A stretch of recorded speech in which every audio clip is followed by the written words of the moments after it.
महाराज की। श्री रामचंद्र कृपालु भज मन, हरण भव भय दारुण। नव कंज लोचन कंज मुख कर, कंज पद कंजारुण।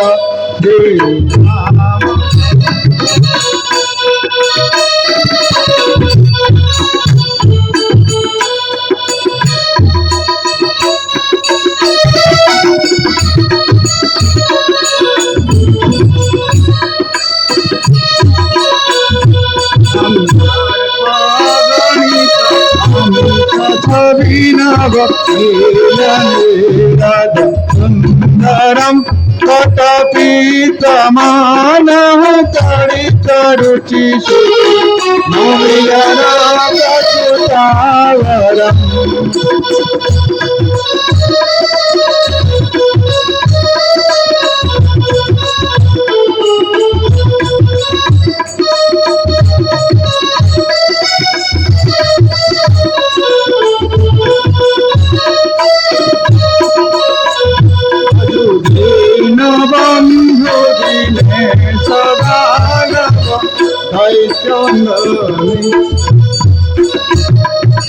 दैत्य वंश निकंदनंद कुंद कौशल चंद्र दशरथ नंदनम।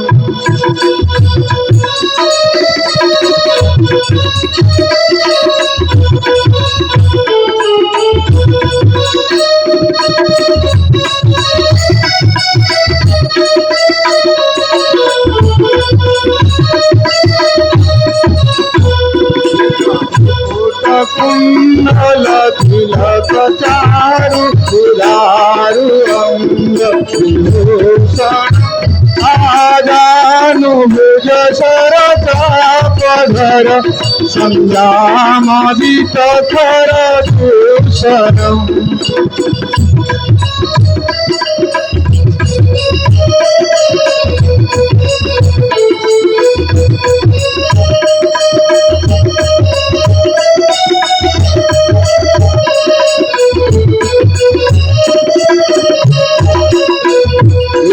भजति तुलसीदास शंकर केश मुनि मनोरंजनम। मम हृदय कंज निवास कुरु कामादि फल जलरंजनम।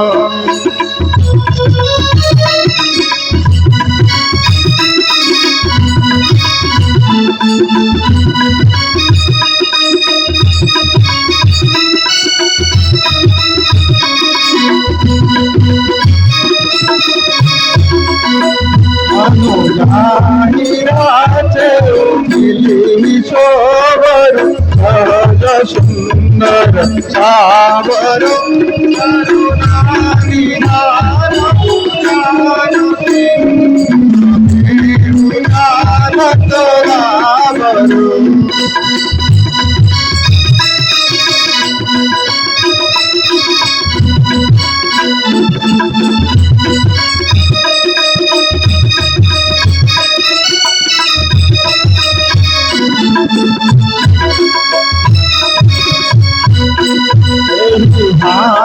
गौरिया श्री सुनिया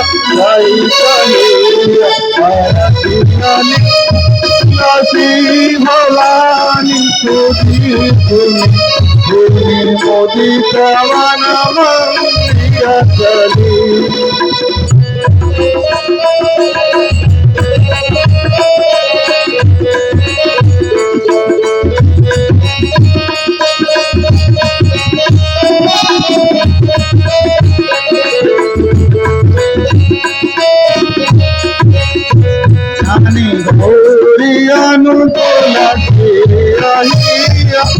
हर सुना जाई कही मंजूल मंगल मूल भाम अंग भरतन लागे।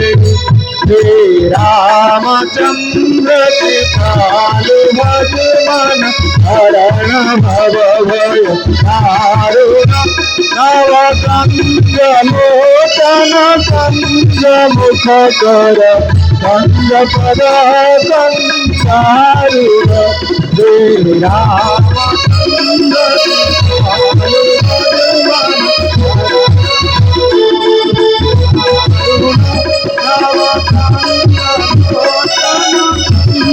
मुख कर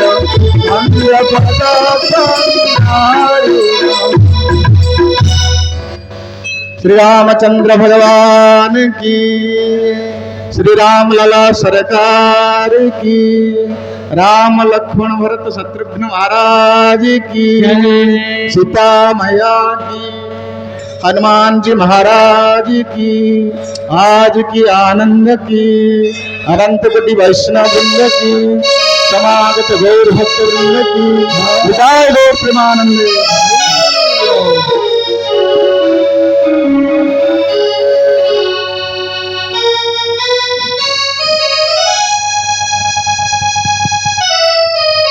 भगवान श्री रामचंद्र आविर्भाव कारण को कहते गोस्वामी तुलसीदास महाराज।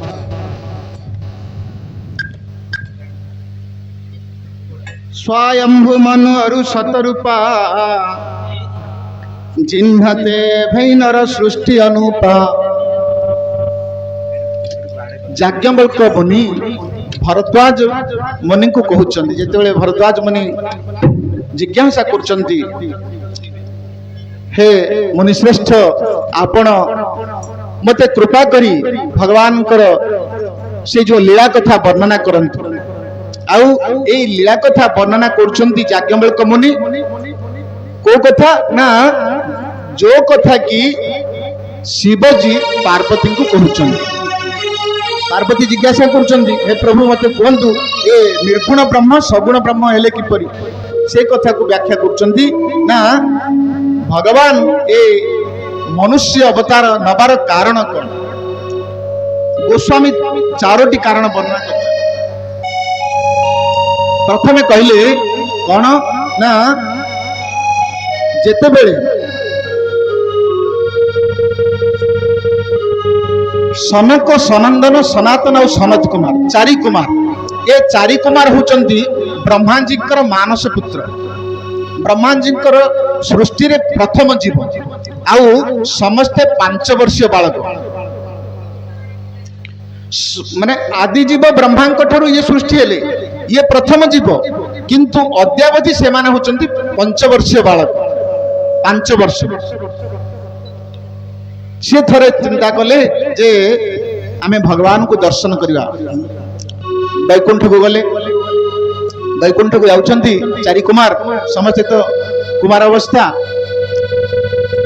भगवान को दर्शन करिया पई हेले तांकर 6 गोटी द्वार पड़ी था। जेते बेले ये प्रति द्वार को अतिक्रम करी करी जाउछंती जय विजय द्वार पाखरे जय विजय ए चारि कुमार को अटकई देले। कौन अटकई देले काहेकि ना ये भगवान को इच्छा रे सब होईची। से अटकेबार कारण भगवान वर्तमान माने भितरे अछंती मां को सहित। आउ तुमे तो सब छोट बालक उलग्न अवस्था रे अछ, तुमे तुमर भगवान को पाखरे कोनोसी कारण काम नाही ये भाबिले। माने द्वारिंकर मनोभाव रे एही सृष्टि हो जे मनोभाव सृष्टि हो से जे अटकी देले। ये चारि कुमार सनक सनंदन सनातन सनत कुमार ये चिंता कले, अरे वैकुंठ रे तो वैकुंठ नाम अर्थ विकुंठा, जो ठारे कुंठा भाव नाही नांको वैकुंठ कहा जाए। तेणु कहार मनोभाव तो मन भीतर तो कुंठा आसवा कथा नहीं बा संदेह रहा कथा नुह। तुम्हें जेहेतु पुणी भगवान प्रहरी द्वारपाल जय विजय, तुम मन भितर विकुंठा भाव सृष्टि है केमिति, ये कुंठा भाव सृष्टि है केमिति। तेणु चारि कुमार से अभिशाप देइचंती जे तुम्हें भगवान द्वारपाल हो रहा योग्य नुह। कहीं तो मनरे सन्देह सृष्टि होची तेणु ये जो सन्देह सृष्टि हवा ये हूँ आसुरिक भाव तुम्हें असुर वंश रे जात हो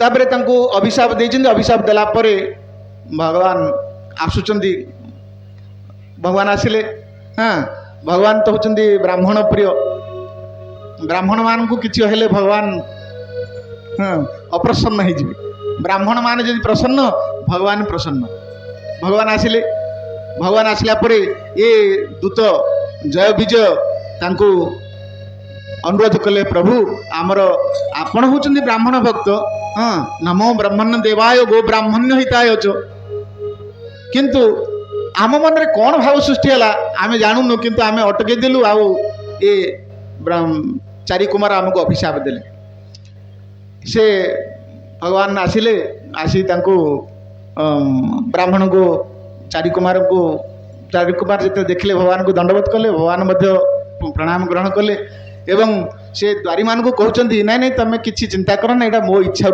कहीं ना मोर वीर भाव माने वीर रस आस्वादन करने को मोर मन चाहिला मोर इच्छा भगवान जहाँ इच्छा करेंगे तांको इच्छा जहाँ जिते हम से भगवान शक्ति तांको से भाया सुजोग सृष्टि करेंगे तेणु सी कहले ना मु वीर रस आस्वादन करने को चाहिए तेणु तुम मान मनरे से भाया भाव सृष्टि करी क्या सहित वीर रस कले क्या सहित युद्ध करी निजर लोक सहित युद्ध करेंगे ना तेणु तांको से भाया से ब्राह्मण को द्वारा अभिशापग्रस्त करी ये जन्म देले ना सी प्रथम हिरण्य आ हिरण्याक्ष है से माने जय विजय अनुरोध करचंदी हे प्रभु ब्राह्मण को माने चारि कुमार को कहचंदी हेले हमको कृपा करंतु आप अभिशाप ग्रस्त आम केमि जल्दी यथाशीघ्र फेरी आसू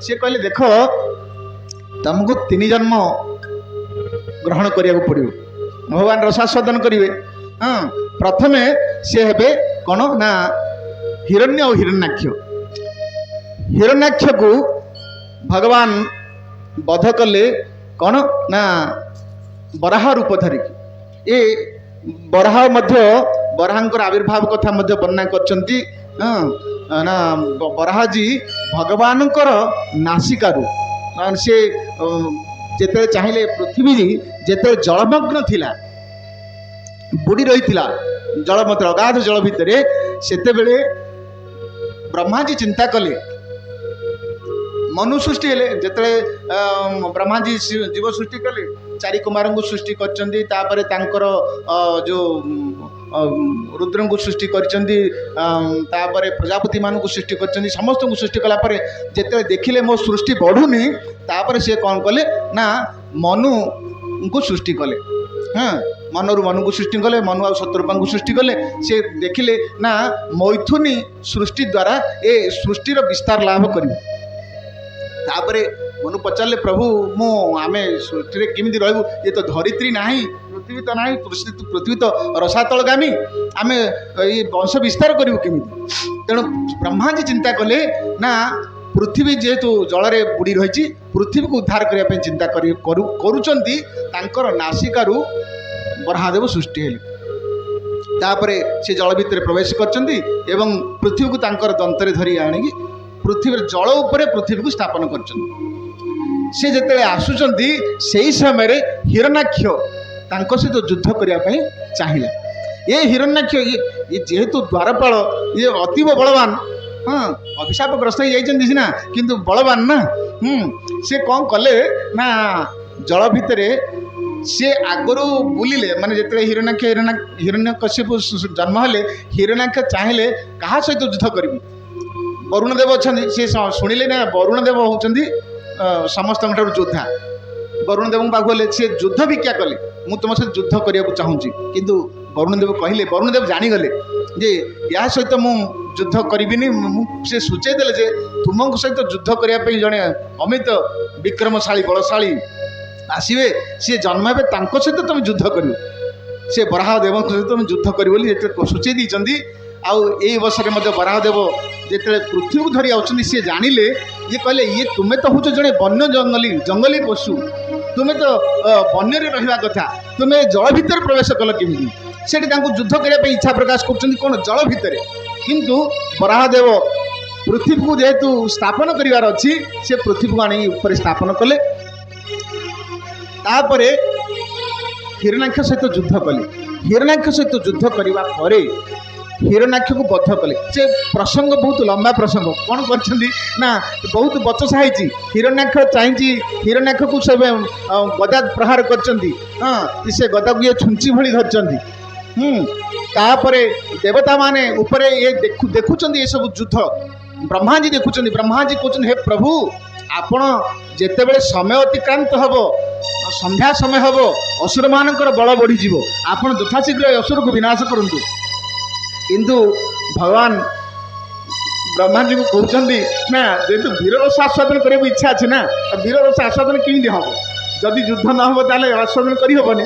ତେଣୁ କିଛି ସମୟ ତାଙ୍କୁ ଖେଳେଇଛନ୍ତି। ତାପରେ ସନ୍ଧ୍ୟା ସମୟ ପୂର୍ବରୁ ତାଙ୍କୁ ବଦ୍ଧ କରିଛନ୍ତି, ହିରଣ୍ୟାକ୍ଷଙ୍କୁ ବଦ୍ଧ କରିଛନ୍ତି।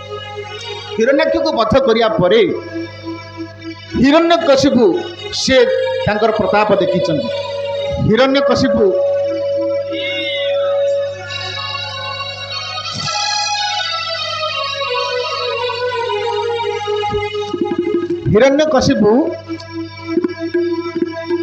ତାଙ୍କର ପୁତ୍ରମାନଙ୍କୁ, ତାଙ୍କର ପ୍ରଜାମାନଙ୍କୁ ବୁଝାଉଛନ୍ତି, ତାଙ୍କ ମାଆଙ୍କୁ ବୁଝାଉଛନ୍ତି, ହଁ, ଯେ ଏ ସଂସାରଟା ଏମିତି, ଯିଏ ଆସିବ ସିଏ ଯିବ, ଜନ୍ମ ମୃତ୍ୟୁର ସଂସାର ବୁଝୁଛନ୍ତି। କିନ୍ତୁ ପରବର୍ତ୍ତୀ ସମୟରେ ସେ କ'ଣ କରୁଛନ୍ତି ନା ଆଦେଶ ଦେଉଛନ୍ତି, ଏ କୌଣସି ପୃଥିବୀରେ ଧର୍ମ ଅନୁଷ୍ଠାନ ହେବନି, ଯଜ୍ଞ ଅନୁଷ୍ଠାନ ହେବନି।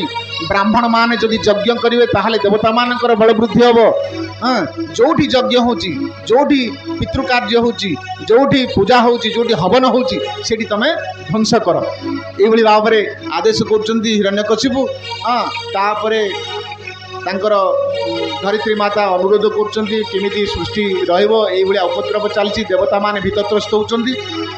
ତାପରେ ସେ ସେଠି କହିଛନ୍ତି ଯେ ୟାର ଗର୍ଭରୁ ଯେତେବେଳେ ଭକ୍ତ ଶିଶୁ ଜନ୍ମ ଲାଭ କରିବ ପ୍ରହ୍ଲାଦ, ତାପରେ ହିଁ ଏ ଯେଉଁ ହିରଣ୍ୟକଶିପୁର ମୃତ୍ୟୁ ହେବ। ତାପରେ ପ୍ରହ୍ଲାଦଜୀ ଆବିର୍ଭାବ ହୋଇଛନ୍ତି। ତାଙ୍କୁ ସେ କେତେ ପ୍ରକାର ମାରିବା ପାଇଁ ଚେଷ୍ଟା କରିଛି, କିନ୍ତୁ ମାରିପାରିନି। ଶେଷରେ ପ୍ରହ୍ଲାଦ ତାଙ୍କର ଭାଗବତମରେ ଲମ୍ବା ସ୍ତୁତି, ସବୁଠାରୁ 43ଟା ସ୍ତୁତି କରି ଶ୍ଲୋକରେ ସ୍ତୁତି କରିଛନ୍ତି ପ୍ରହ୍ଲାଦ ମହାରାଜ ଭଗବାନଙ୍କର। ପ୍ରଭୁ ଆପଣ ହିଁ ସବୁ କିଛି, ଏ ସଂସାରରେ ଆଉ କିଛି ନାହିଁ। ତାପରେ ଭଗବାନ ହିରଣ୍ୟକଶିପୁକୁ ବଦ୍ଧ କରିଛନ୍ତି।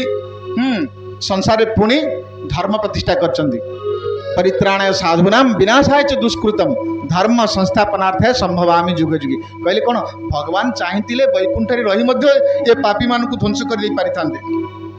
ତାଙ୍କର ଚକ୍ଷୁର ପଲକ ମାତ୍ରକେ, ଇକ୍ଷଣ ଦ୍ୱାରା ସେ ବଦ୍ଧ କରିପାରିଥାନ୍ତେ। କିନ୍ତୁ ସେ ପୃଥିବୀକୁ ଆସୁଛନ୍ତି କାହିଁକି, ବା ଆମର ଏଇ ଧରାଧାମକୁ ଅବତାର ହେଉଛନ୍ତି କାହିଁକି ନା, ଯେହେତୁ ଭକ୍ତମାନଙ୍କୁ ଆନନ୍ଦ ପ୍ରଦାନ କରିବା ପାଇଁ।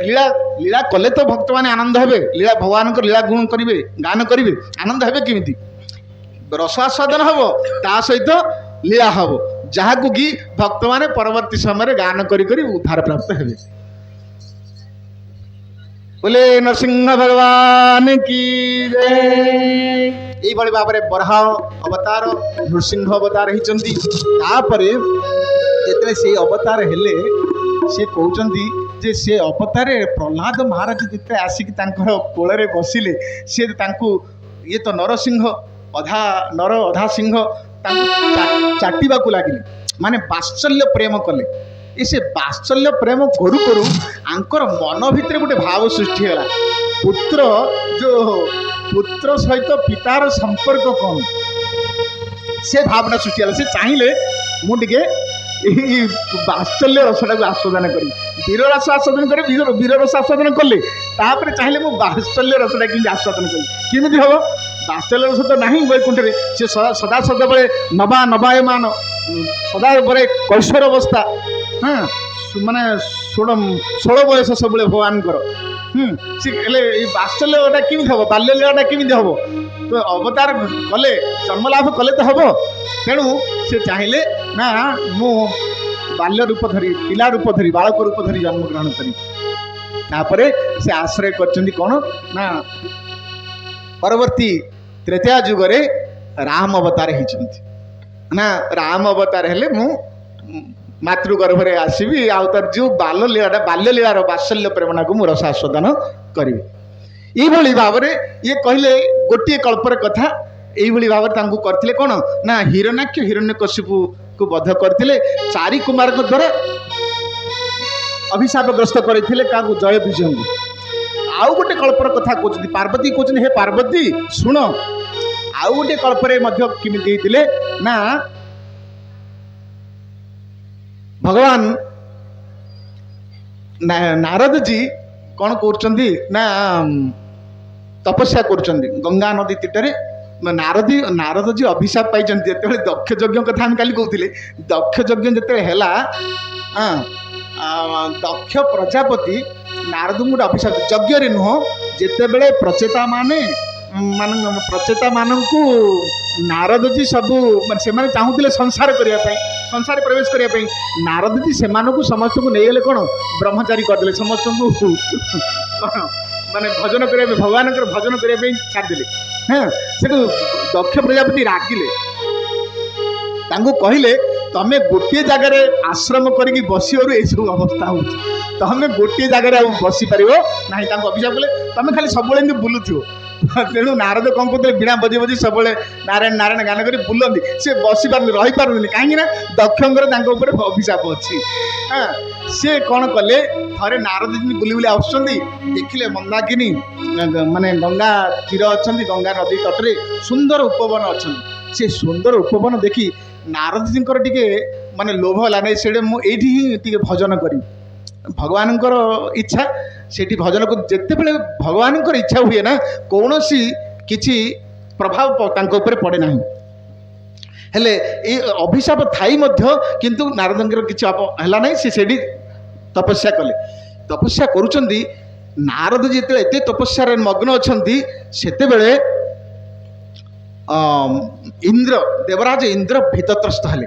କାହିଁକିନା ଯିଏ ଯଦି ତପସ୍ୟା କରିବ ଦେବରାଜ ଇନ୍ଦ୍ରଙ୍କୁ ଭାରି ଭୟ କାଳେ ମୋ ଆସନଟା ଛଡ଼େଇ ନେବେ କି ବୁଝିଲେ। ତେଣୁ ଦେବରାଜ ଇନ୍ଦ୍ର ଭାବିଲେ ଏ ନାରଦ ତ ଇଏ ହେଉଛନ୍ତି ମୁନି ଇଏ ଏତେ ତପସ୍ୟା କରିବାର କ'ଣ ଆବଶ୍ୟକ ଇଏ ତ ଭଜନ କରିବା ଲୋକ ଭଜନ କରିକି ବୁଲିଥାନ୍ତେ ଇଏ ତପସ୍ୟା କରୁଛନ୍ତି କାହିଁ କାଳେ ଇଏ ମୋର ଇନ୍ଦ୍ରପଦଟାକୁ ଛଡ଼େଇ ନେବେ। ଏହା ଚିନ୍ତା କରି ନାରଦଜୀଙ୍କୁ ତପରୁ ଭ୍ରଷ୍ଟ କରିବା ପାଇଁ ରମ୍ଭା ନାମକ ଉର୍ବଶୀକୁ ସେ ପ୍ରେରଣ କଲେ। ତୁମେ ଯାଅ ତାଙ୍କର ମନରେ ବିକାର ସୃଷ୍ଟି କର ଏବଂ ତାଙ୍କର ତପସ୍ୟାକୁ ଭଙ୍ଗ କର। ଏହା ଯେତେବେଳେ ଆଦେଶ ପାଇ ରମ୍ଭା ଆସିଲେ ଉର୍ବଶୀ ମେନକା ସବୁ ଆସିଲେ ନୃତ୍ୟ ଗୀତ ଆରମ୍ଭ ହେଲା। କାମଦେବ କାମ ଉଦ୍ଦୀପକ କରିବା ପାଇଁ ହେଲେ କାମଦେବ ସେ ତାଙ୍କର ପଞ୍ଚବାହନରେ ନିକ୍ଷେପ କରିବା ପାଇଁ ଚାହିଁଲେ କିନ୍ତୁ ନାରଦ ମୁନି ଅବିଚଳିତ ଭାବରେ ବସିଛନ୍ତି ତାଙ୍କର କୌଣସି ପ୍ରକାର ବିକାର ସୃଷ୍ଟି ହେଉନାହିଁ। ଯେତେବେଳେ ଦେଖିଲେ ଇଏ କାମଦେବ ଭାବିଲେ ଥରେ ତ ମୁଁ ଶିବଜୀଙ୍କି ଏମିତି କାମ ସର ମାରିବା ପାଇଁ ଚେଷ୍ଟା କରିଥିଲି ମୋର ଅବସ୍ଥା ଯାହା ଏ ନାରଦ ମୁନିକି ଯଦି ଏବେ କରିବି ସିଏ ପୁଣି ଆଉଥରେ ଅବସ୍ଥା ଭୟଙ୍କର ହେବ। ତେଣୁ ସେ ଯେତେବେଳେ ଦେଖିଲେ ନା ୟାଙ୍କର କୌଣସି କାମ ଭାବ ସୃଷ୍ଟି ହେଉନି ସେ ସେତେବେଳେ ଶରଣାପନ୍ନ ହୋଇଛନ୍ତି। ହେ ମୁନି ଆପଣ ପ୍ରକୃତରେ କାମକୁ ଜୟ କରିଛନ୍ତି ଆପଣଙ୍କର ଜୟ ହେଉ ଜୟ ଜୟ ଗାନ କରିଛନ୍ତି। ଏବଂ ନାରଦଜୀ କହିଲେ ହଉ ଠିକ୍ ଅଛି। ନାରଦଜୀ ତାଙ୍କୁ ନାରଦଙ୍କର ମନୋଭାବରେ ଟିକେ ଜଣେ ପ୍ରଶଂସା କରୁଛନ୍ତି ହେଲେ ଇଏ ମଧ୍ୟ ଟିକେ ଉତ୍ସାହିତ ହେଲେ ଏବଂ କ'ଣ କଲେ ସେ ରମ୍ଭା ମେନକା ଉର୍ବଶୀଙ୍କ ସହିତ କାମଦେବ ପ୍ରସ୍ଥାନ କଲେ। ଇନ୍ଦ୍ରଙ୍କୁ କହିଲେ ଏ କଥା ଯେ ନାରଦଜୀଙ୍କୁ ମୋର ଯେଉଁ କାମ ସର କାମ କଲା ନାହିଁ ତା ଅର୍ଥ ସେ କାମକୁ ବିଜୟ ଲାଭ କଲେ। ନାରଦଜୀଙ୍କ ମନ ଭିତରେ ଯେତେବେଳେ ମୁଁ କାମକୁ ବିଜୟ ଲାଭ କରିଛି ବୋଲି ଜାଣିଲେ ସେ ଟିକେ ତାଙ୍କ ମନ ଭିତରେ ଗର୍ବ ସୃଷ୍ଟି ହେଲା ଅହଙ୍କାର ସୃଷ୍ଟି ହେଲା। ନାରଦଜୀ ଆସିଲେ ତପସ୍ୟା ଶେଷ ହେଲା କାମକୁ ଜୟ କରିଛନ୍ତି ଆସିଲେ ଆସିଲା ବେଳକୁ କୈଳାସ ପାଖ ଦେଇକି ଆସିଲେ ଶିବଜୀଙ୍କ ପାଖକୁ ପ୍ରଥମେ ଶିବଜୀ ହେଉଛନ୍ତି କାମଜୟୀ ଶିବଜୀଙ୍କ ପାଖକୁ ଆସିଲେ ଶିବଜୀଙ୍କୁ ଆସିକି କହିଲେ ପ୍ରଭୁଜୀ ଆଉ ମୁଁ କାମକୁ ଜୟ କରିଛି। ଶିବଜୀ କହିଲେ କାମକୁ ଜୟ କଲେ କେମିତି ନା ମୁଁ ତପସ୍ୟା କଲି କାମଦେବ ଆସିଲେ କିନ୍ତୁ ମୋର କୌଣସି ବିକାର ସୃଷ୍ଟି ହେଲା ନାହିଁ ମୁଁ କାମକୁ ଜୟ କଲି। ଶିବଜୀ କହିଲେ କହିଲେ ଯାହା କଲ ଭଲ କଲ, କିନ୍ତୁ ତମେ ତ କାମକୁ ଜୟ କଲ, ମୋ ଆଗରେ କହିଲ, ବିଷ୍ଣୁଙ୍କୁ କେବେ କହିବନି ଏ କଥା। କିଏ କହିଲେ? ଶିବଜୀ କହିଲେ। କହିଲେ ମୋ ଆଗରେ କହିଦେଲ ଠିକ ଅଛି, ମୁଁ ଜାଣିଲି, ମୁଁ କାହାକୁ କହିବିନି, କିନ୍ତୁ ତୁମେ ମନେ ରଖ, ତୁମେ କେବେ ବିଷ୍ଣୁଙ୍କୁ ଏ କଥା କହିବ ନାହିଁ। ସେ କହିଲେ କାହିଁ କହିବିନି? ମୁଁ ମନରେ ଭାବିଲେ, କହିଲେନି ଅବଶ୍ୟ, କହିଲେ ମୁଁ କାହିଁ କହିବି, ମୁଁ ତ କାମକୁ ଜୟ କରିଛି ନା, ମୁଁ କାହିଁକି କହିବିନି। ସେ ମାନେ ଶୁଣିଲେ, ଶିବଜୀଙ୍କ କଥା ଶୁଣିଲେ, ହଉ ଠିକ ଅଛି କହିଲେ, ଚାଲିଲେ ବୈକୁଣ୍ଠକୁ, ଚାଲିଲେ ଭଗବାନଙ୍କ ପାଖକୁ, ବିଷ୍ଣୁଙ୍କ ପାଖକୁ ଗଲେ। ହଁ, ହେଲେ ଶିବଜୀ କହିଛନ୍ତି ଏ କଥାକୁ ସେ ଆଉ ଗୁରୁତ୍ୱ ଦେଲେନି। ସେ କ'ଣ କଲେ, ସେଠୁ ଦଣ୍ଡବତ କଲେ। ଭଗବାନ କହିଲେ ଆଉ କ'ଣ କେତେ ଦିନ କୁଆଡ଼େ ରହିଗଲ, କ'ଣ ତମର ଦର୍ଶନ ନାହିଁ? କହିଲେ ନାଇଁ ପ୍ରଭୁ, ମୁଁ ଏମିତି ତପସ୍ୟା କରୁଥିଲି। ଏଇ କଥା କହୁ କହୁ ଏଇ କଥା କହିଦେଲେ। କହିଲେ ପ୍ରଭୁଜୀ, ମୁଁ କାମକୁ ଜୟ କରିଛି। ଆଉ ଭଗବାନ ବିଷ୍ଣୁ ଜାଣିଦେଲେ ଆଙ୍କ ମନ ଭିତରେ ଗୋଟେ ମାନେ ଅହଙ୍କାରର ବୀଜ ବୃଦ୍ଧି ହେବାକୁ ଲାଗିଲାଣି। ତେଣୁ ଭଗବାନ ଚାହାନ୍ତି ଭକ୍ତ ମନ ଭିତରେ କୌଣସି ଅହଙ୍କାର ସୃଷ୍ଟି ନ ହଉ। ସେ କ'ଣ ଚାହିଁଲେ, ଯଦି ଅହଙ୍କାର ସୃଷ୍ଟି ହେଲା, ସେ ତାଙ୍କୁ କ'ଣ କରିବେ, ତାଙ୍କୁ ଧ୍ୱଂସ କରିବାକୁ ଚେଷ୍ଟା କରିବେ। କାହିଁକି ନା ଏ ଅହଙ୍କାରର ବୀଜଟା ଏତେ ଖରାପ, ମାନେ ଛୋଟରୁ ବିରାଟ ପ୍ରାପ୍ତ ହେଲା ମାନେ ସେ ଭକ୍ତର ସମ୍ପୂର୍ଣ୍ଣ ଭକ୍ତିକୁ ନଷ୍ଟ କରିଦେବ। ଆମର ଭକ୍ତି ସନ୍ଦର୍ଭରେ କହୁଛନ୍ତି କ'ଣ, ଯେତେବେଳେ ଜୀବ ଭିତରେ, ହୃଦୟ ଭିତରେ ଭକ୍ତିଲତା ବୀଜଟା ସୃଷ୍ଟି ହୁଏ, ଗୁରୁଦେବ ସ୍ଥାପନ କରନ୍ତି ଭକ୍ତିଲତା ବୀଜଟାକୁ, ସେତେବେଳେ ସେ କ'ଣ କରେ ନା ଶ୍ରବଣ କୀର୍ତ୍ତନ ରୂପୀ ଜଳକୁ ମାନେ ସିଞ୍ଚନ କରି ତାର ଭକ୍ତିଲତାଟାକୁ ବୃଦ୍ଧି କରାଏ। ଇଏ ଭକ୍ତିଲତା ବଢ଼ି ବଢ଼ି କୋଉଠିକି ଯିବ ନା, ଇଏ ବୃଦ୍ଧି ପ୍ରାପ୍ତ ହେଇ ଭଗବାନଙ୍କର, ରାଧାକୃଷ୍ଣଙ୍କର, ରାମ ସୀତାଙ୍କର ଚରଣ କମଳରେ ଯାଇକି ପହଞ୍ଚିବ। ତାହେଲେ ତାର ଆଉ ଯଦି ଏଇଥିରେ ଅହଙ୍କାର ସୃଷ୍ଟି ହେଲା, କହୁଛନ୍ତି ଯେମିତି ଆମେ ବୃକ୍ଷଟେ ସ୍ଥାପନ କଲେ, ବୃକ୍ଷର ଚାରିପଟେ ଆମକୁ କ'ଣ ବିଭିନ୍ନ ପ୍ରକାର ଅନାବନା ଗଛ ଉଠେ, ତାଙ୍କୁ ଆମକୁ ସଫା କରିବାକୁ ପଡ଼ିବ। ନହେଲେ ଆପଣ ଭକ୍ତି କରୁଛନ୍ତି, ଭକ୍ତିର ଶ୍ରବଣ କୀର୍ତ୍ତନର ଜଳ ସିଞ୍ଚନ କରୁଛନ୍ତି, କିନ୍ତୁ ଯଦି ଆପଣ ସେ ଯେଉଁ ଅନାବନା ଘାସକୁ ଉପାଡ଼ୁ ନାହାନ୍ତି, ଅର୍ଥାତ୍ ଯଦି ଆପଣ କ'ଣ କରୁନାହାନ୍ତି, ଅପରାଧ ମୁକ୍ତ ହିଁ କରୁନାହାନ୍ତି, ତାହାପରେ ଆପଣଙ୍କର ସେ ଯେଉଁ ଭକ୍ତିଲତାଟା ଏତେ ହୃଷ୍ଟପୃଷ୍ଟ ହେବନି, ଥିବ ହୃଷ୍ଟପୃଷ୍ଟ ହେବନି, ଅନ୍ୟ ଯେଉଁ ଶାଖା ଗୁଡ଼ିକ ତାକୁ ନଷ୍ଟ କରିବା ପାଇଁ ଚେଷ୍ଟା କରିବେ। ଆଉ ଯେତେବେଳେ ଅପରାଧ ହେବ, ବୈଷ୍ଣବ ଜଗତରେ ଅପରାଧ ଅଛି। ଆମର ସାଂସାରିକ ମତରେ କ'ଣ ଅଛି ନା ପାପ ଅଛି। ସାଂସାରିକ ମତରେ, ଭୌତିକ ଯେଉଁ ଦୁନିଆରେ ପାପ ବୋଲି ଯେଉଁଟା କୁହାଯାଏ, ଆମର ବୈଷ୍ଣବ ଜଗତରେ ମାନେ ପାରମାର୍ଥିକ ଜଗତରେ ତାକୁ ଅପରାଧ ବୋଲି କୁହାଯାଏ। ଅପରାଧ ଯଦି ବଢ଼ିବ, ଏ ପାପ କଲେ ଚଳିବ, ଆପଣ ପାପ କଲେ ନାମ କରିବେ, ପାପ ଧ୍ୱଂସ ହେଇଯିବ। କିନ୍ତୁ ଯଦି ଅପରାଧ ହେଲା, ତାହେଲେ ଆପଣ, ଅପରାଧଟା ହେଉଛି ପାପଠାରୁ 100 ଗୁଣରେ ଅଧିକ।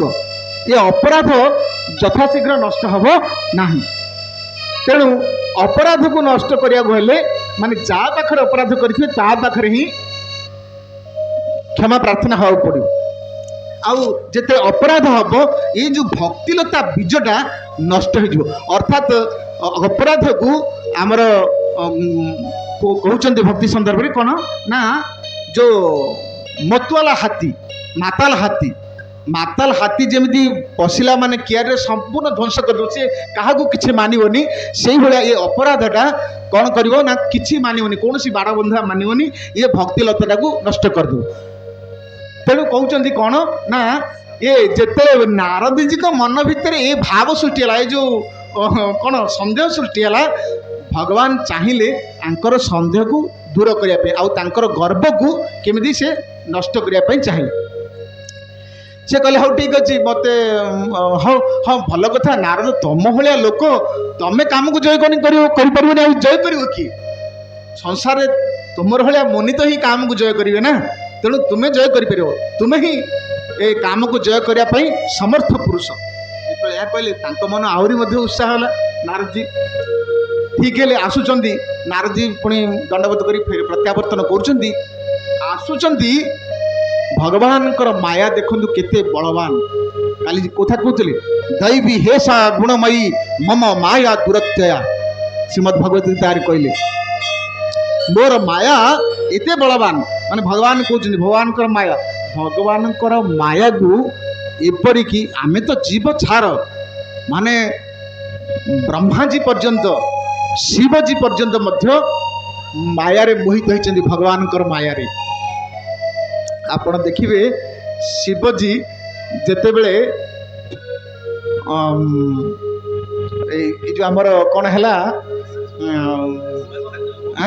समुद्र मंथन है समुद्र मंथन है समुद्र सब बाहर विभिन्न प्रकार ऐश्वर्य बाहर ऐरावत हस्त्री उच्चैसभा अश्व हाँ मणि माणिक्य लक्ष्मी बाहर हाँ सब बाहर हाँ आउ हलहल विष को तो पान कले शिवजी शेष अमृत पाइबापी से समुद्र मंथन होता हाँ ए समुद्र मंथन कलापर असुर मैंने चाहिए आम नबू से समुद्र भाण्डी को अमृत भाण्डी को धरले किंतु सेते बेले भगवान कौन होते मोहिनी अवतार होते भगवान आ गए अवतार मोहिनी अवतार होते मोहिनी अवतार होते ये जे असुर माने कामासक्त जीव तेणु तांकु मोहित करी से देवता मान कार्य करने चाहे स्वाभाविक भाव में जो माने भगवान शरणापन्न जो माने भगवान भजन करती भगवान तांको सपक्ष रुहति अर्थात भगवान माने कौन से कहते पक्षपात करती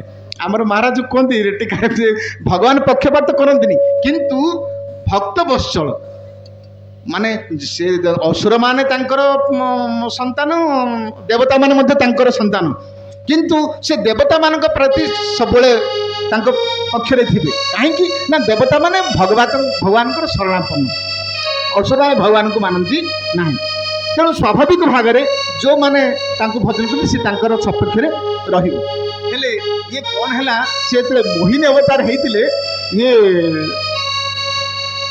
मोहिनी अवतार बांटिले अमृत बांटिले तापर देवता मान भितर तो से राहु कौन पाइला से मुंड काटिले से लीला कले ये शिवजी जानिले जे भगवान मोहिनी अवतार होते शिवजी इच्छा है मुझे मोहिनी अवतार मुझे देखती सी कौन कले गले पाखरे पार्वती अच्छा धरिकी जाइंट माँ को पहुँचले वैकुंठे भगवान कहले आउ कौन शिवजी आसिले आपण कहले प्रभुजी मुझे आसिली जे मोर गोटे बांछा थिला आपण पाखरे कहले कहना कौन से कहले शिवजी कहले प्रभु मो आपणकर टिके मोहिनी अवतारटा देखा मोर भारी इच्छा कहले आए से समय अवतार होता मुझे आउ आउ कौन एबे हम किंतु भगवान शिवजी चाहूँगी ना मोहिनी रूपटा केमिति भगवान मोहन जेते बेले मोहिनी हेबे मोहन रूपटा केते सुंदर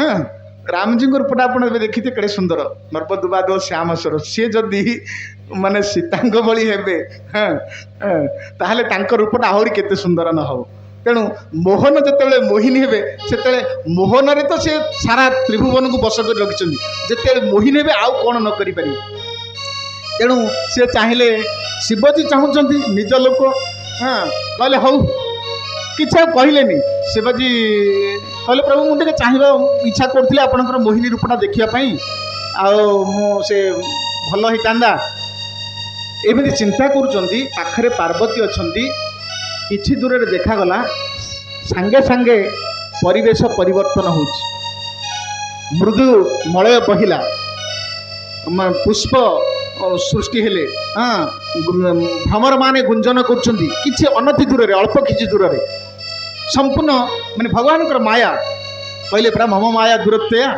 सेठू जिते कहते सृष्टि है देखिले गोटे सुंदर झीटे 16 बयस झील सी कौन करुच्ची पेंडु धरी खेलुची पेंडुटा को ऊपर को फोपाड़ुची एवं डेंगी ताकू धरुची ये शिवजी पाखरे पार्वती अच्छा अनेदेले अनेला बेलू से झीटी पेंडु खेलुची पाखरे स्त्री अच्छा किंतु अन्य झीटी को देखी आंकर मनरे कौन है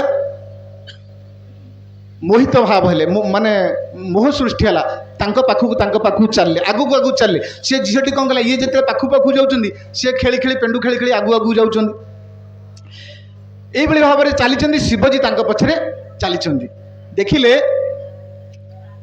କିଛି ଦୂର ଯାଇଛନ୍ତି ଶିବଜୀ ସେ ଯେଉଁ ମୋହିନୀ ରୂପଙ୍କୁ ଧରି ଦେଖି ଆକର୍ଷିତ ହେଉଛନ୍ତି ଏବଂ ତାଙ୍କୁ ଆଲିଙ୍ଗନ କରିବା ପାଇଁ ଚାହୁଁଛନ୍ତି ଏବଂ ଆଲିଙ୍ଗନ କରୁଛନ୍ତି। ଆମର ମହାରାଜ କୁହନ୍ତି ଯେ ତାଙ୍କର ଶିବଜୀଙ୍କର ରେତ ସ୍ଖଳିତ ହେଲା।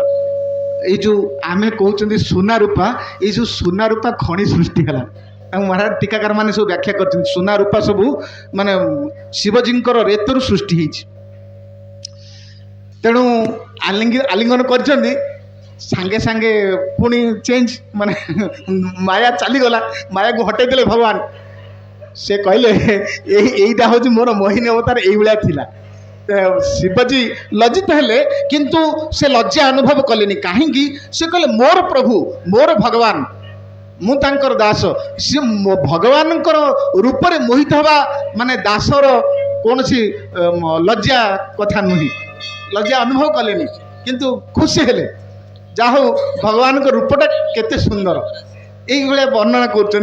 হলে সেই যে মোহিনী রূপ দেখি যেমি শিবজী মোহিত হয়েছিল, অর্থাৎ সর্বশ্রেষ্ঠ জীব সে ভগবান রূপরে রূপ অর্থাৎ রূপ মাধুরী মোহিত হচ্ছেন।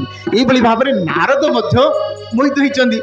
নারদ আসুচার কিছু বাটরে দেখিলে না সুন্দর ভাবে গোটে নগরী সৃষ্টি হয়েছে। সে নগরী রাজা অনেক।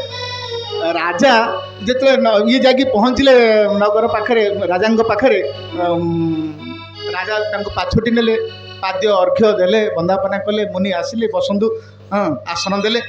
তাপরে পচারে নারদজী কହୁଛନ୍ତି সে রাজা, হে মুনি আপন আসলে, আউ মোর এ ঝিওটা গোটে অছি বিবাহ যোগ্য হেলানি, মু তাঁকু বিবাহ করিবি, তার হাতটা টিকে আপন দেখি দিয়ন্তু।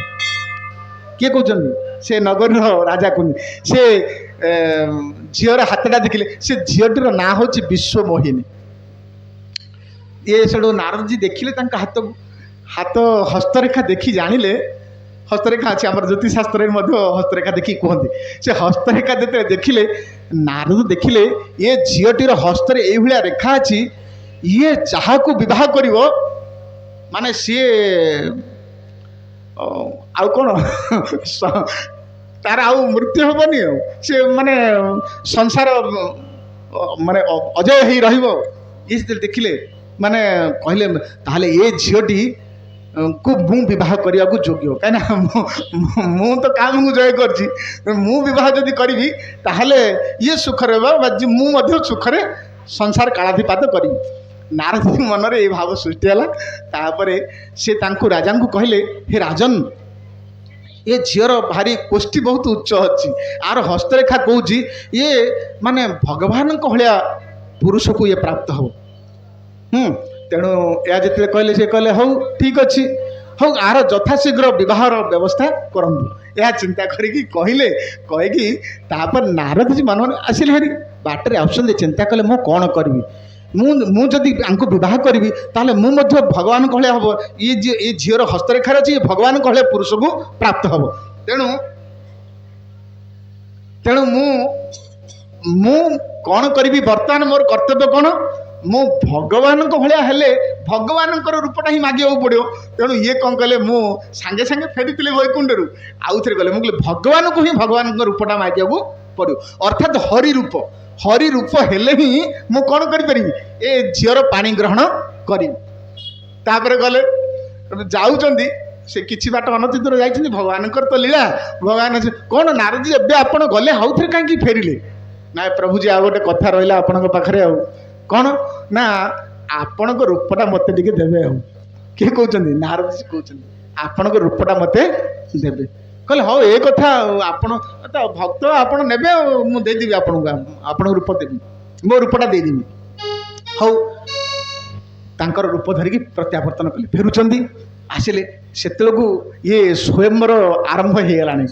ଇଏ ସ୍ୱୟଂବରରେ ବସିଛନ୍ତି, ରାଜାମାନେ ବସିଛନ୍ତି, ବିଭିନ୍ନ ରାଜ୍ୟରୁ ସବୁ ଆସିଛନ୍ତି, ରାଜାମାନେ ଦେଶରୁ ଆସିଛନ୍ତି, ଦେଶ ବିଦେଶରୁ ଆସିଛନ୍ତି, ବସିଛନ୍ତି। ଇଏ ମଧ୍ୟ ନାରଦଜୀ ମନେ ମନେ ଚିନ୍ତା କରୁଛନ୍ତି, ଭଗବାନଙ୍କ ରୂପ ତ ମୁଁ ହେଇଛି, ମୋତେ ନିଶ୍ଚୟ ଇଏ ବରଣମାଳା ଦେବେ। ରାଜନବର ବସିଛି, ସ୍ୱୟଂବର ସଭା ବସିଛନ୍ତି। ଇଏ ଝିଅଟି ବିଶ୍ୱମୋହିନୀ, ସେ କ'ଣ କରିଛି? ବରଣମାଳା ଧରି କାହା ବେକରେ ବରଣମାଳା ଦେବେ, କାହାକୁ ବର ରୂପେ ବାଛିବେ, ସେ ଚିନ୍ତା କରିକି ଚାଲିଛନ୍ତି। ନାରଦଜୀ ଆସିକି ଆଗରେ ବସିଲେ, ଦେଖିଲେ ମୋତେ ନିଶ୍ଚୟ ଏ ରାଜାମାନଙ୍କୁ ଇଏ ପକେଇବେନି, ମୋ ବେକରେ ହିଁ ବରଣମାଳା ପଡ଼ିବ। ଆଗରେ ବସୁଛନ୍ତି। ହେଲେ ବିଶ୍ୱମୋହିନୀ ଦେଖିଲା ପରେ କ'ଣ କଲେ ନା ଆଉ ନ ଚିହ୍ନିଲା ନ ଜାଣିଲା ଭଳିଆ ହେଇ ପୁଣି ଆଗକୁ ପଳେଇଲେ। ନାରଦଜୀ ଭାବୁଛନ୍ତି କାଳେ ମୋତେ ଭଲରେ ଦେଖିପାରିଲେନି କି, ହଉ ତାଙ୍କ ଆଗକୁ ଆଉ ଯେଉଁ ଆସନ ପଡ଼ିଛି, ଖାଲି ଆସନ ପଡ଼ିଛି, ସେ ଆସନକୁ ପଳେଇଲେ। ହରିରୂପ ହେଇଛନ୍ତି। ହେଲେ ଏ କଥା ଏ ନାରଦଜୀ ଏ ଯେଉଁ ସବୁ କରୁଛନ୍ତି ଲୀଳା, ଶିବଜୀଙ୍କର 2 ଜଣ ଅନୁଚର ଅଛନ୍ତି, ଶିବଗଣ ରୁଦ୍ରଗଣ 2 ଜଣ ଅଛନ୍ତି। ସିଏ ବ୍ରାହ୍ମଣ ବେଶ ଧରିକି ବସିଛନ୍ତି ଶିବଜୀ ନାରଦଜୀଙ୍କ ପାଖରେ। ସିଏ ନାରଦଜୀଙ୍କୁ ଟିକେ ଉସ୍କଉଛନ୍ତି, ମାନେ କ'ଣ କହୁଛନ୍ତି ଯେ ହଁ ଆପଣଙ୍କୁ ହିଁ ବରଣମାଳା ଦେବେ, ଆପଣଙ୍କର ବଢ଼ିଆ ରୂପ ହେଇଛି।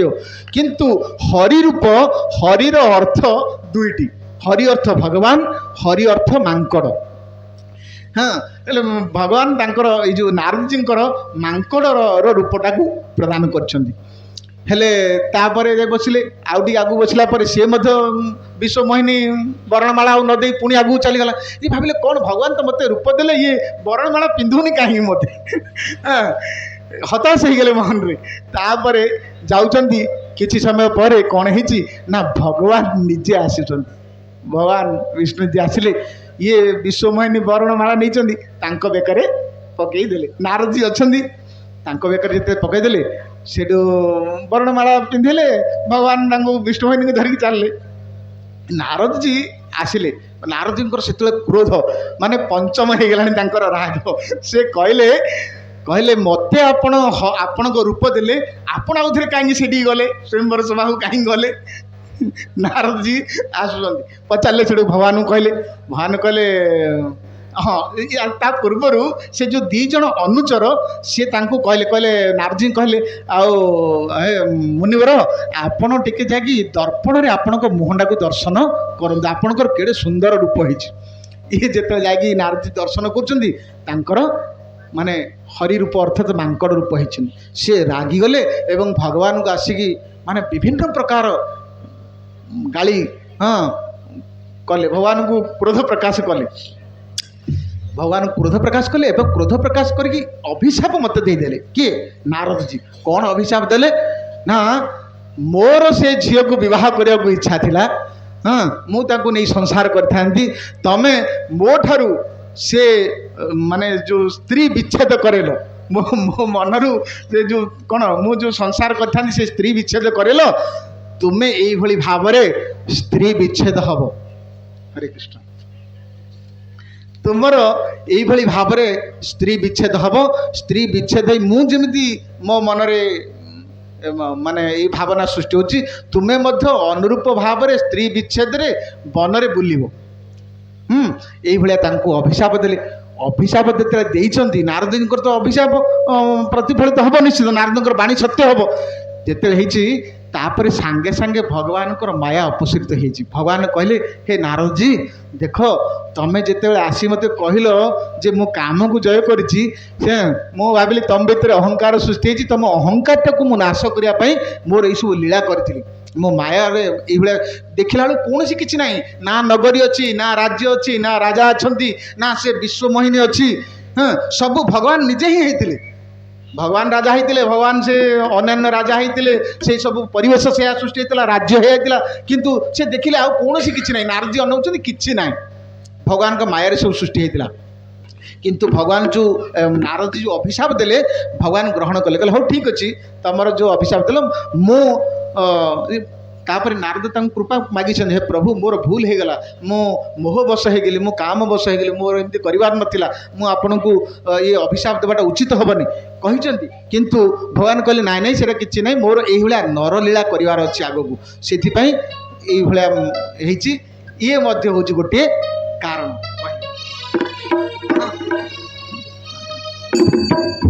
रामचंद्र भगवान की कौशल्यानंदन रामचंद्र भगवान की जय जय सीताराम।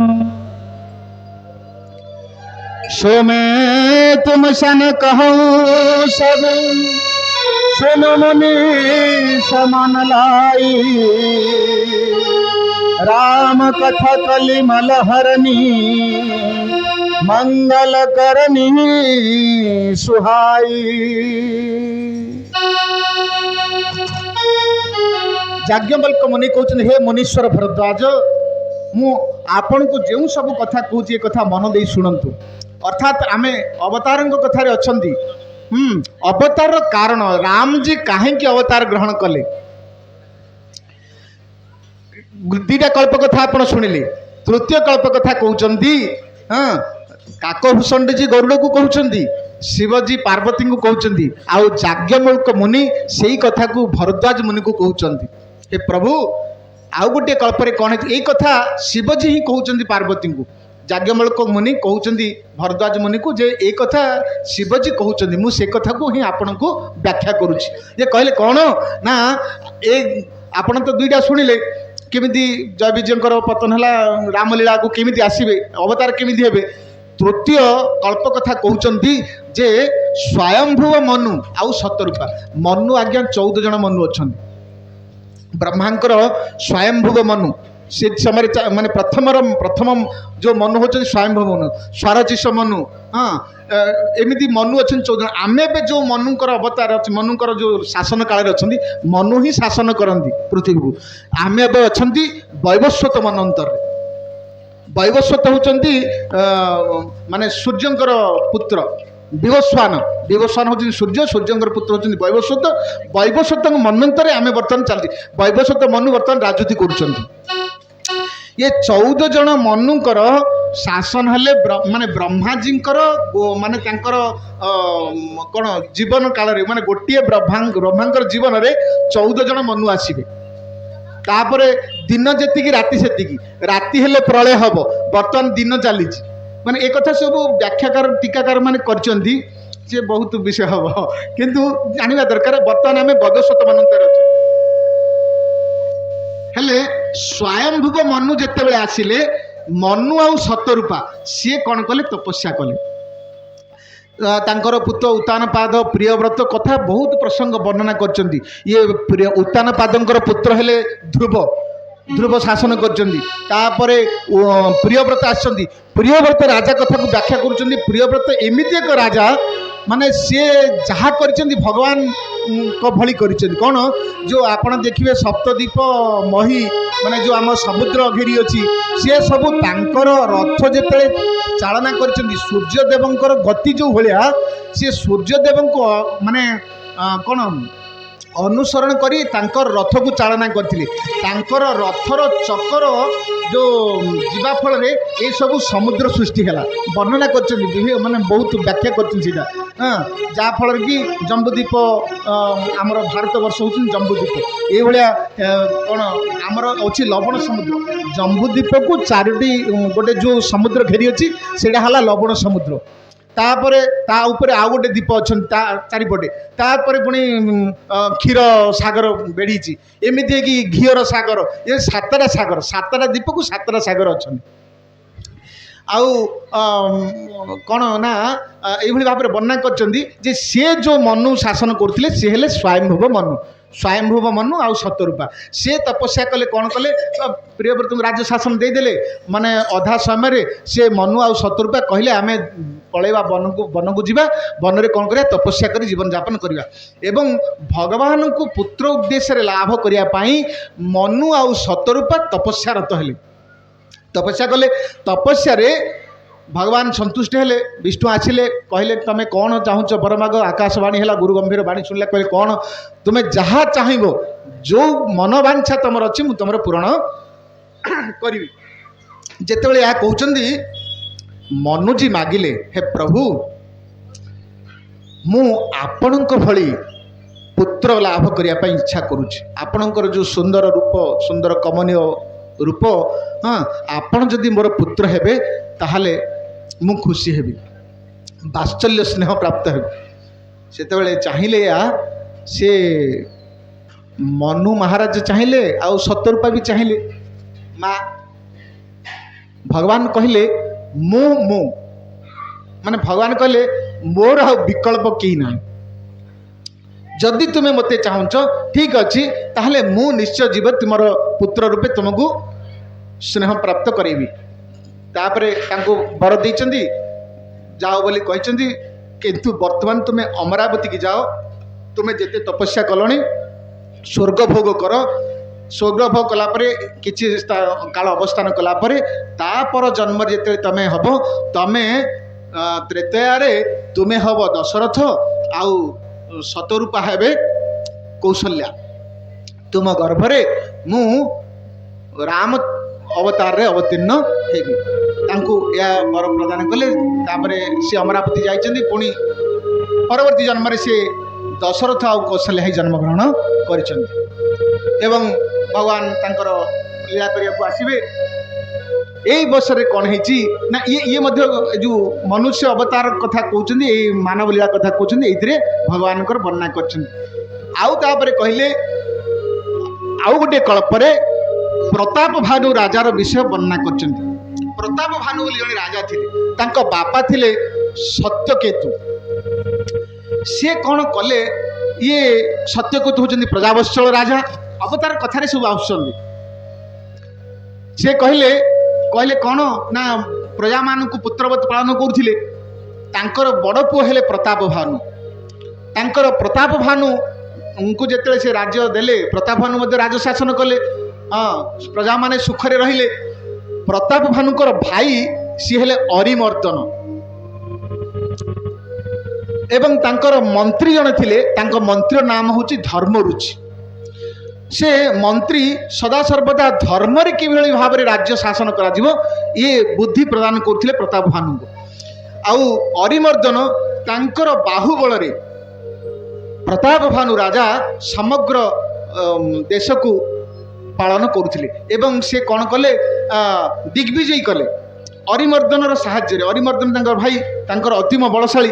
ଏଇଭଳି ଭାବରେ ସେ କ'ଣ କଲେ ନା, ଦିଗ୍ବିଜୟ କଲେ, ସମସ୍ତ ରାଜ୍ୟକୁ ସମସ୍ତ ଦେଶକୁ ନିଜ ଦେଶରେ ମିଶାଇଲେ। ତାପରେ ତାଙ୍କର ପ୍ରଜାମାନେ ସୁଖରେ ରହିଲେ। କିଛି ଦିନ ଗଲା ପରେ ପ୍ରତାପ ଭାନୁ ରାଜା ଚିନ୍ତା କଲେ, ମୁଁ କ'ଣ କରିବି ନା ଶିକାର କରିବାକୁ ଯିବି।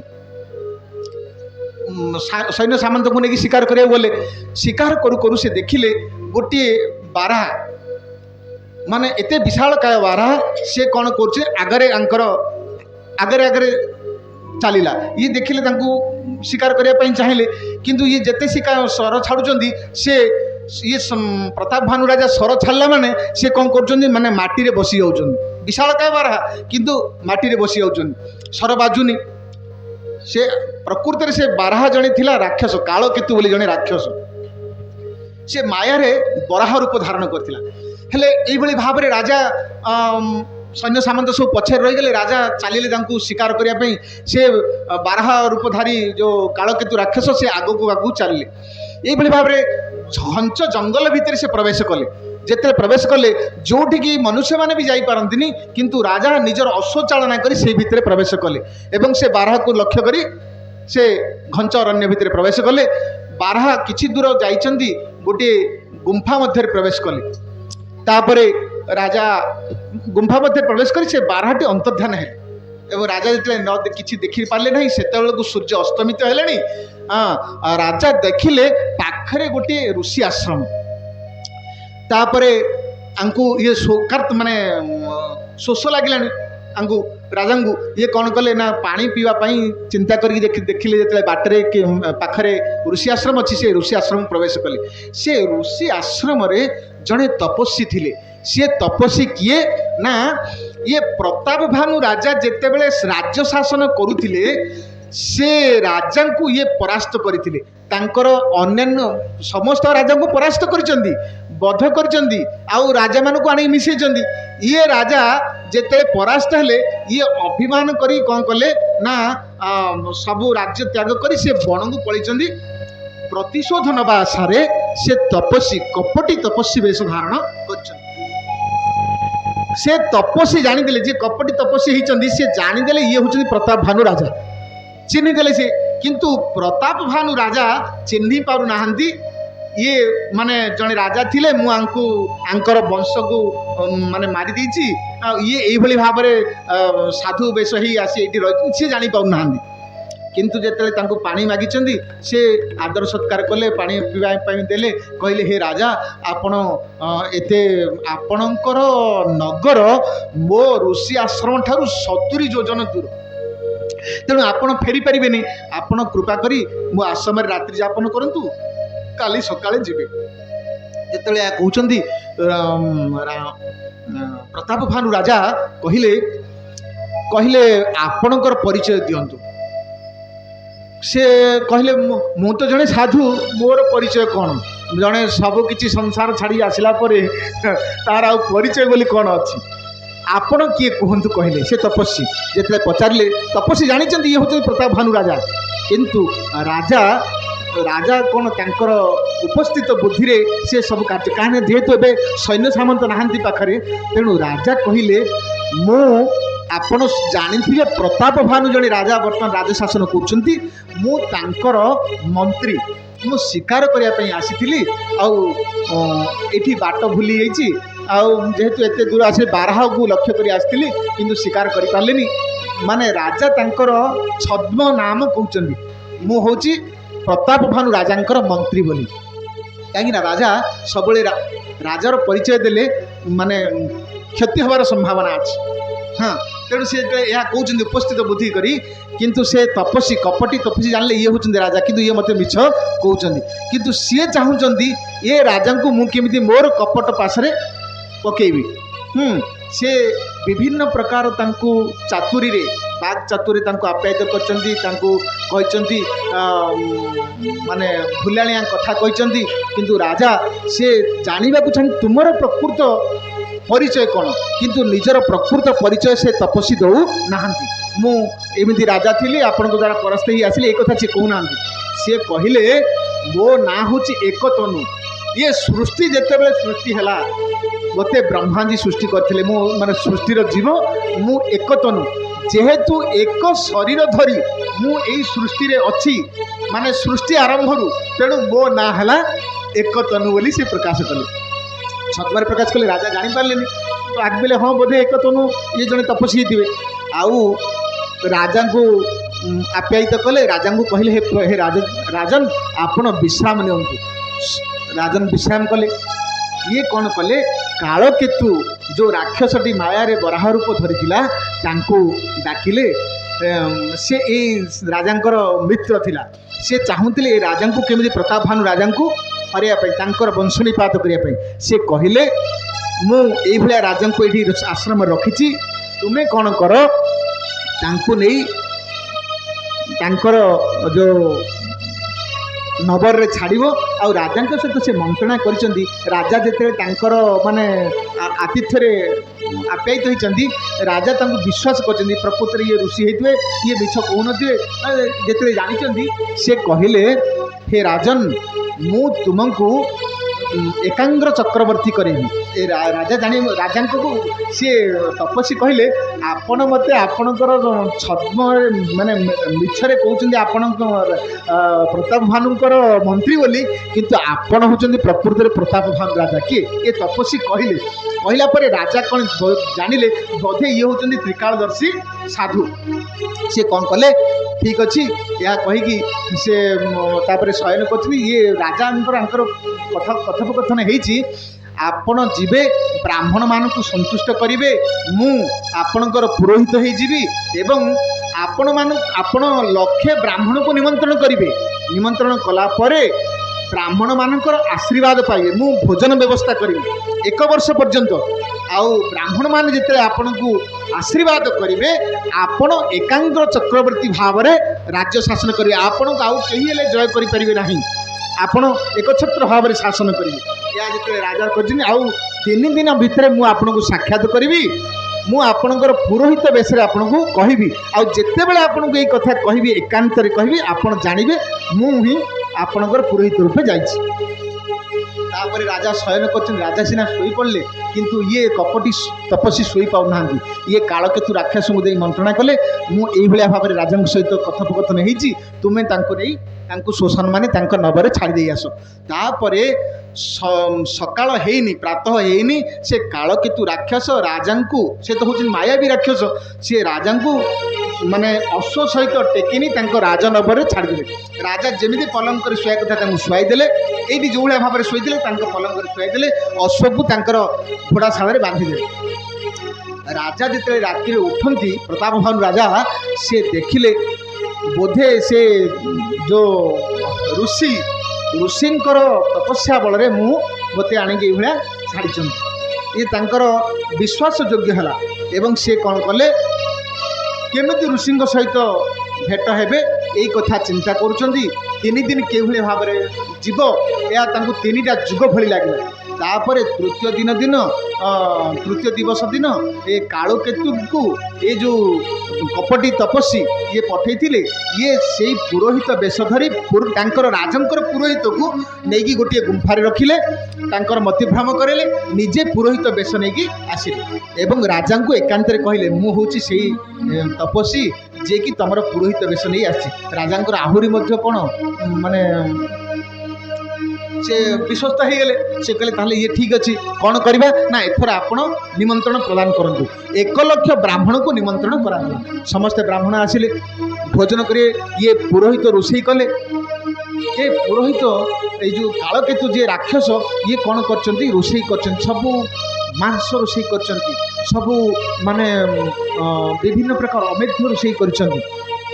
କିନ୍ତୁ କହୁଛନ୍ତି ନା ପୁରୀ କ୍ଷୀରି ଅନ୍ନ ସବୁ ବ୍ୟଞ୍ଜନ ରୋଷେଇ ହେଇଛି, ତମେ ଏଥର ବ୍ରାହ୍ମଣମାନଙ୍କୁ ଡାକ, ବ୍ରାହ୍ମଣମାନଙ୍କୁ ଭୋଜନ ଦିଆଯିବ, 1 ବର୍ଷ ପର୍ଯ୍ୟନ୍ତ ଭୋଜନ ଦେବେ ବୋଲି କହିଛନ୍ତି। କିନ୍ତୁ ଆଙ୍କର ମନରେ ଅଛି କେଉଁଭଳି ଭାବରେ ମୁଁ ରାଜାଙ୍କୁ ଅପଦସ୍ଥ କରେଇବି, ଏହା ଚିନ୍ତା କରୁଛନ୍ତି। ରାଜା ନିମନ୍ତ୍ରଣ ପ୍ରଦାନ କରିଦେଲେ ସମସ୍ତଙ୍କୁ, ସମସ୍ତେ ବ୍ରାହ୍ମଣମାନେ ଆସିଲେ। 1 ଲକ୍ଷ ବ୍ରାହ୍ମଣ ଆସିଲେ, ମାନେ ଭୋଜନ କରିବା ପାଇଁ ବସିଲେ, ପତ୍ର ପରସା ଗଲା। ଯେତେବେଳେ ଭୋଜନ ପରିବେଷଣ କରିବାକୁ ଯାଉଛନ୍ତି, କାଳକେତୁ ରାକ୍ଷସ ମାୟା ବଳରେ ଆକାଶବାଣୀ କଲା, ହେ ବ୍ରାହ୍ମଣଗଣ, ଏ ରାଜନ ଆପଣଙ୍କୁ ଯେଉଁ ଭୋଜନ ନିମନ୍ତେ ନିମନ୍ତ୍ରଣ କରିଛନ୍ତି, ଏ ଭୋଜନ ମାଂସରେ ମାନେ ମନୁଷ୍ୟ ମାଂସରେ କରାଯାଇଛି। ଯେତେବେଳେ ଏହା ଶୁଣିଲେ ବ୍ରାହ୍ମଣମାନେ କ'ଣ କଲେ, ସାଙ୍ଗେ ସାଙ୍ଗେ ଉଠି ପଡ଼ିଲେ ଏବଂ କ୍ରୋଧାନ୍ୱିତ ହେଇ ପ୍ରତାପ ଭାନୁ ରାଜାଙ୍କୁ ଅଭିଶାପ ଦେଲେ।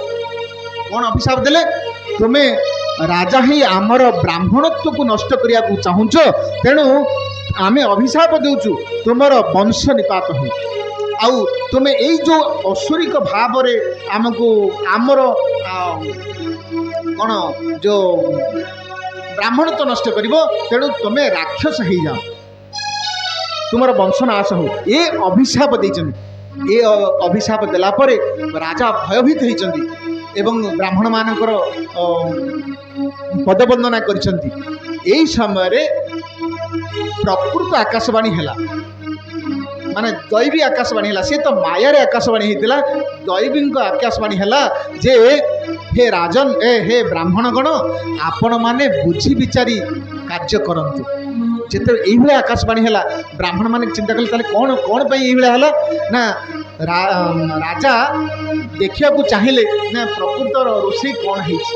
ବ୍ରାହ୍ମଣମାନଙ୍କୁ ଯାଇ ଯେତେବେଳେ ରୋଷେଇଶାଳା ଦେଖନ୍ତି, ସେ ନା ସେ ପୁରୋହିତ ଅଛନ୍ତି, ନା ସେ ଯେଉଁ ବ୍ୟଞ୍ଜନ ରୋଷେଇ ହେଇଥିଲା ସେ ରୋଷେଇ ଅଛି, କିଛି ନାହିଁ, ସବୁ ମାୟାରେ ହେଇଥିଲା। କିନ୍ତୁ ଯେହେତୁ ବ୍ରାହ୍ମଣମାନେ ଅଭିଶାପ ଦେଇଛନ୍ତି, ସେ ଅଭିଶାପ ଫଳବତୀ ହେଲା। ଯେଉଁଟା ଗୋସ୍ୱାମୀ କହୁଛନ୍ତି ନା ଇଏ ମଧ୍ୟ ଗୋଟିଏ କଳ୍ପର, ଇଏ ହେଉଛି କାରଣ, ଯେଉଁ କାରଣ ପାଇଁ ପ୍ରତାପ ଭାନୁ ରାଜା ରାବଣ ହେଲେ। ସେ ରାବଣ ହେଇଛନ୍ତି। ଅରିମର୍ଦ୍ଦନ ଯିଏ ତାଙ୍କ ଭାଇ ଥିଲେ, ଯାହାର ବଳରେ ସେ ବଳିୟାନ ହେଇଥିଲେ, ସିଏ ହେଉଛନ୍ତି କୁମ୍ଭକର୍ଣ୍ଣ। ଆଉ ଯାହା ଯିଏ ମନ୍ତ୍ରୀ ଥିଲେ, ତାଙ୍କୁ ଧର୍ମରୁଚି ଯିଏ ଧର୍ମ ଉପଦେଶ ଦେଉଥିଲେ, ସିଏ ହେଲେ ତାଙ୍କର ଭାଇ ବିଭୀଷଣ। ଏ କଥା ବର୍ଣ୍ଣନା କରିଛନ୍ତି ଗୋସ୍ୱାମୀ ତାଙ୍କର ରାମଚରିତମାନସୀରେ। ଆଉ ତାଙ୍କର ଯେତିକି ସବୁ ପୁତ୍ର ତାଙ୍କର ସବୁ ଥିଲେ ବନ୍ଧୁ ପରିଜନ, ଏମାନେ ସବୁ ତାଙ୍କର ସେବକ ହେଇ ଜନ୍ମ ହୋଇଛନ୍ତି, ଯେଉଁଟାକି ସେ ରାବଣ, କୁମ୍ଭକର୍ଣ୍ଣ ଆଉ ଇଏ ଗୋଟେ କଳ୍ପର କଥା କହୁଛନ୍ତି। ଇଏ ପ୍ରତାପ ଭାନୁ ରାଜା ଚରିତ୍ରକୁ ମଧ୍ୟ ଇଏ ବ୍ୟାଖ୍ୟା କରିଛନ୍ତି। ତାପରେ ସେ କହିଲେ ଯେ ଏଇ ଯେଉଁ ପ୍ରତାପ ଭାନୁ ରାଜା ଯିଏ ରାବଣ ହେଲେ, ସେ କ'ଣ କଲେ ନା କୁବେରଙ୍କୁ ଅଧିକାର କଲେ। ଲଙ୍କାରେ ଯେଉଁ ଇଏ ଥିଲା ପୁଷ୍ପମାନଙ୍କୁ ଛଡ଼େଇ ଆଣିଲେ ତାଙ୍କର ଭାଇଙ୍କଠୁ। ତାପରେ ଲଙ୍କାରେ କ'ଣ କଲେ, ରାଜୁତି କଲେ। ସିଏ କହିଲେ ନା ଯାହା ଯେଉଁଠି ଅଛି, ବ୍ରାହ୍ମଣମାନେ ଯଜ୍ଞ କରୁଛନ୍ତି, ହୋମ କରୁଛନ୍ତି, ଦାନ ତପସ୍ୟା କରୁଛନ୍ତି, ପିତୃ ଶ୍ରାଦ୍ଧ କରୁଛନ୍ତି, ସମସ୍ତଙ୍କୁ ଧ୍ୱଂସ କର। ବ୍ରାହ୍ମଣମାନେ ଯଜ୍ଞ କଲେ ଦେବତାମାନଙ୍କର ବଳ ବଢ଼ିବ ବୋଲି କହିଲେ। ତାଙ୍କୁ ଧ୍ୱଂସ କଲେ ଦେବତାମାନଙ୍କର ବଳ କ୍ଷୟ ହେବ, ଆମେ ଅସୁରମାନେ ରାଜ୍ୟ ଶାସନ କରିବା। ଏଇଭଳି କଲେ। ତାପରେ ଦେବତାମାନଙ୍କୁ ଭିତରସ୍ଥ କଲେ, ଇନ୍ଦ୍ରଙ୍କ ସହିତ ଯୁଦ୍ଧ କଲେ। ଏଇଭଳି ଭାବରେ ଦେବତାମାନଙ୍କୁ ସେ ତାଙ୍କର କରାଗତ କଲେ। ଏତେ ସବୁ କରିବା ପରେ ରାବଣର ଏସବୁ ଏତାଦୃଶ ଯେଉଁ ରାକ୍ଷସ ପ୍ରବୃତ୍ତି ଦ୍ୱାରା ପୃଥିବୀ କମ୍ପମାନ ହେଲା, ପୃଥିବୀ ଭୀତତ୍ରସ୍ତ ହେଲା। ଧରଣୀ କ'ଣ କଲେ ନା ଗାଈ ରୂପ ଧରି ଭଗବାନଙ୍କ ପାଖକୁ, ଦେବତାଙ୍କ ପାଖକୁ ଗଲେ, ବ୍ରହ୍ମାଜୀଙ୍କ ପାଖକୁ ଗଲେ। ବ୍ରହ୍ମାଜୀଙ୍କୁ ନିବେଦନ କଲେ। ଦେବତାମାନଙ୍କୁ କହିଲେ, ଦେବତାମାନେ ବ୍ରହ୍ମାଜୀଙ୍କୁ କହିଲେ। ବ୍ରହ୍ମାଜୀଙ୍କୁ କହିଲେ, ହେ ବ୍ରହ୍ମାଜୀ, ଏ ବର୍ତ୍ତମାନ ଏଇଭଳି ଭାବରେ ଧରିତ୍ରୀ ମାତା କହୁଛନ୍ତି ମୁଁ ସବୁକିଛି ସହିପାରେ, କିନ୍ତୁ ଗୋଟିଏ ମାନେ ଅପରାଧୀର ବୋଝ, ମାନେ ଯେଉଁମାନେ ଅସୁରର ବୋଝ ମୁଁ ସହିପାରେ ନାହିଁ। ମାନେ ଯେଉଁମାନେ ଆତଙ୍କ ରାଜ କରନ୍ତି, ଯେଉଁମାନେ ଆସୁରିକ ସ୍ୱଭାବରେ ଦମନୀଳା କରନ୍ତି, ଧରିତ୍ରୀ ମାତା ସହିପାରନ୍ତି ନାହିଁ। ସିଏ ସେଠୁ ଯେତେବେଳେ ଗାଈ ରୂପ ଧରନ୍ତି, ତେଣୁ ଆମର ଯେଉଁ କହିଛନ୍ତି ଶାସ୍ତ୍ରକାର ମାନେ ନମୋ ବ୍ରାହ୍ମଣ ଦେବାୟ ଗୋ ବ୍ରାହ୍ମଣ ହେଇଥାଏ, ମାନେ ଗୋମାତା ହେଉଛନ୍ତି ମଧ୍ୟ ଆମର ଉପାସ୍ୟ। ତେଣୁ କହିଲେ ଧରଣୀ ମାତା ଗୋ ରୂପ ଧରି, ଗାଈ ରୂପ ଧରି ବ୍ରହ୍ମାଜୀଙ୍କୁ କହୁଛନ୍ତି। ବ୍ରହ୍ମାଜୀ କହିଲେ ଠିକ୍ ଅଛି। ସମସ୍ତେ ଦେବତାମାନଙ୍କୁ ଧରି କ୍ଷୀରସାଗରକୁ ଗଲେ। କ୍ଷୀରସାଗର ନିକଟରେ ବ୍ରହ୍ମାଜୀ ସ୍ତୁତି କରୁଛନ୍ତି, ହେ ପ୍ରଭୁ ଆପଣ ଆସନ୍ତୁ। ସୁନ୍ଦର ଭାବରେ ବର୍ଣ୍ଣନା କରୁଛନ୍ତି।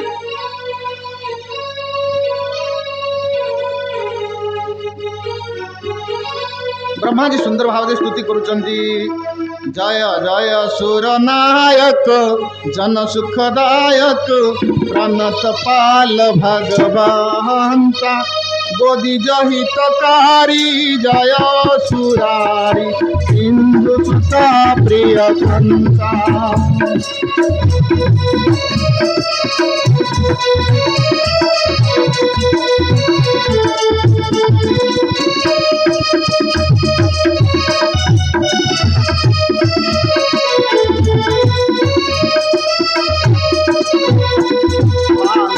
সুর ধরণী অদ্ভুত করণী মার মন জানাই কই সহজ কৃপালা দীন দয়ালা ধরৌ অনুগ্রহ সই।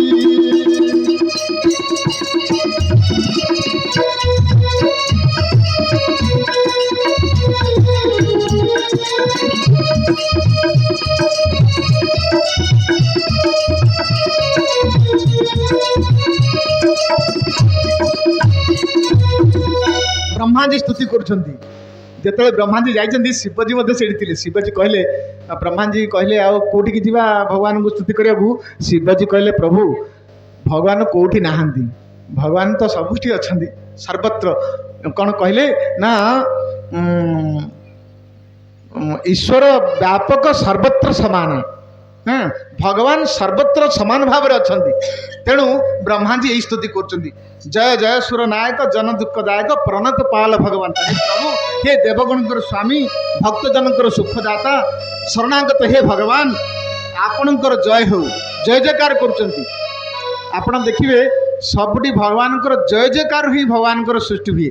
ମାନେ ଭଗବାନଙ୍କର ଜୟ ଜୟକାର ହିଁ ଭଗବାନଙ୍କର ବନ୍ଦନ ହୁଏ। ଯେମିତି ଆମର ଗୋସ୍ୱାମୀଜୀ ସୁଖଦେବ ଗୋସ୍ୱାମୀଙ୍କୁ କହୁଛନ୍ତି ଆମର କ'ଣ ଭଗବାନଙ୍କର ଲୀଳାରେ, କୃଷ୍ଣାବତାରରେ, ଜୟତି ତେଧିକମ୍ ଜନ୍ମନା ବ୍ରଜ ଶ୍ରୟତ ଇନ୍ଦିରା ସତ୍ୟଦର୍ଶନୀ জয়তি তেধিকম জন্মনা ভজ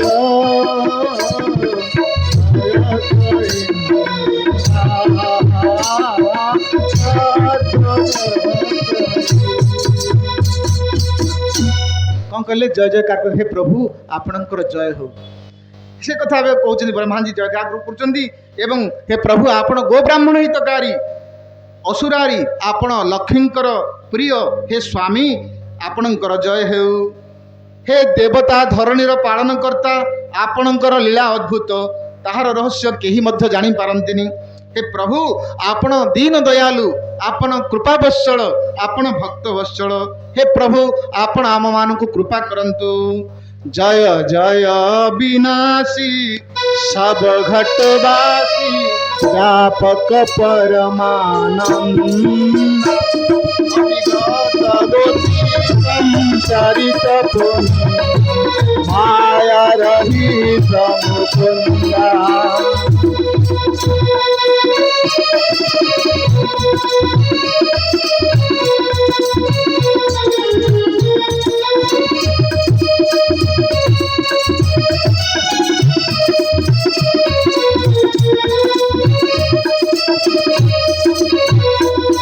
विरागी विरागी अति अनुरागी विगत मोह मुनि दोंदा।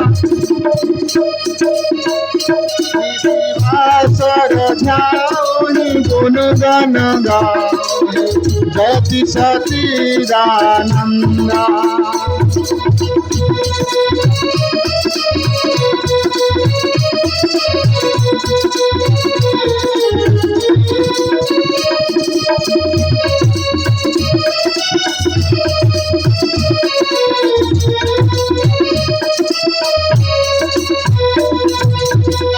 गोस्वामी कहते हे अविनाशी हे प्रभु हे अंतर्यामी आपण सर्वव्यापक आपण आनंद स्वरूप इह लोकर परलोकर सकल भोगर बीतस्पृह आम भली ए मोह युक्त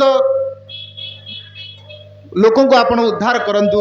अत्यंत अनुरागी हुई आपण दिवारात्र जहाँ को ध्यान करती जहाँ को गुणगान करती से सच्चिदानंद जय हो। सच्चिदानंद आमर प्रथम श्लोक भागवत कहते सच्चिदानंद रूपाय विश्व उत्पत्ति हेतवे भगवान रूप होती सच्चिदानंद रूप सत चित आनंदमय रूप होती भगवान राम जी रूप होती हाँ सचित आनंदमय रूप भगवान को प्रकट करवा आज विश्राम तेणु से कहते हे प्रभु हे सच्चिदानंद स्वामी हे आपण आम मानकर दुख शुणु धरणी मातार दुख शुणु आप आविर्भूत हूँ आप आम मान को कृपा करंतु।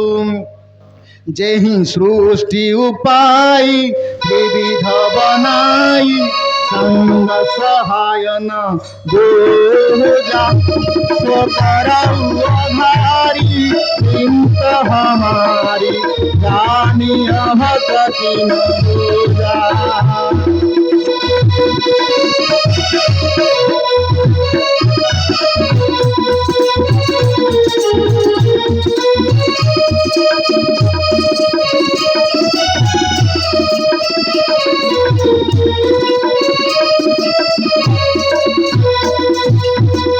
जानी सहय सुर भूमि सुनी वचन समेत स्नेह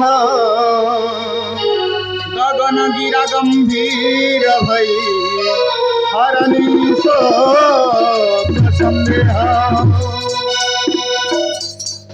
ब्रह्मा जी देवतागण शिवजी एवं पृथ्वी मातांकर ये जो आकुल स्तुति द्वारा भगवान आविर्भूत हेले एवं कौन कले गुरु गंभीर स्वर रे उद्घोषण कले आकाशवाणी कले हे मुनिगण हे सिद्धगण हे सुरेश्वर गण हे ब्रह्माजी हे धरणी तुम्हें भयभीत हुओ नहीं मु मनुष्य रूप धरी धारण करी कहीं मु या पूर्वर मनु आ सतरूपा को वरदान करिछि सेमाने कौन हेले ना पृथ्वी अवतरण कले मु अवतार ग्रहण करी तुम्हें भय कर नाही एवं तुम्हें कौन कर तुम्हें नरवान रूप ही जाई अवस्थान कर कहीं कहले जितेबले या पूर्वर कथार जिते जो प्रताप भानु राजा कौन हेले ना शापग्रस्त हेले रावण ही जन्म होला परे से तपस्या करचंती से बर मागिचंती नर बानर छड़ा मते कही हेले बत करि परिबे नाही ए कथा से कहिचंती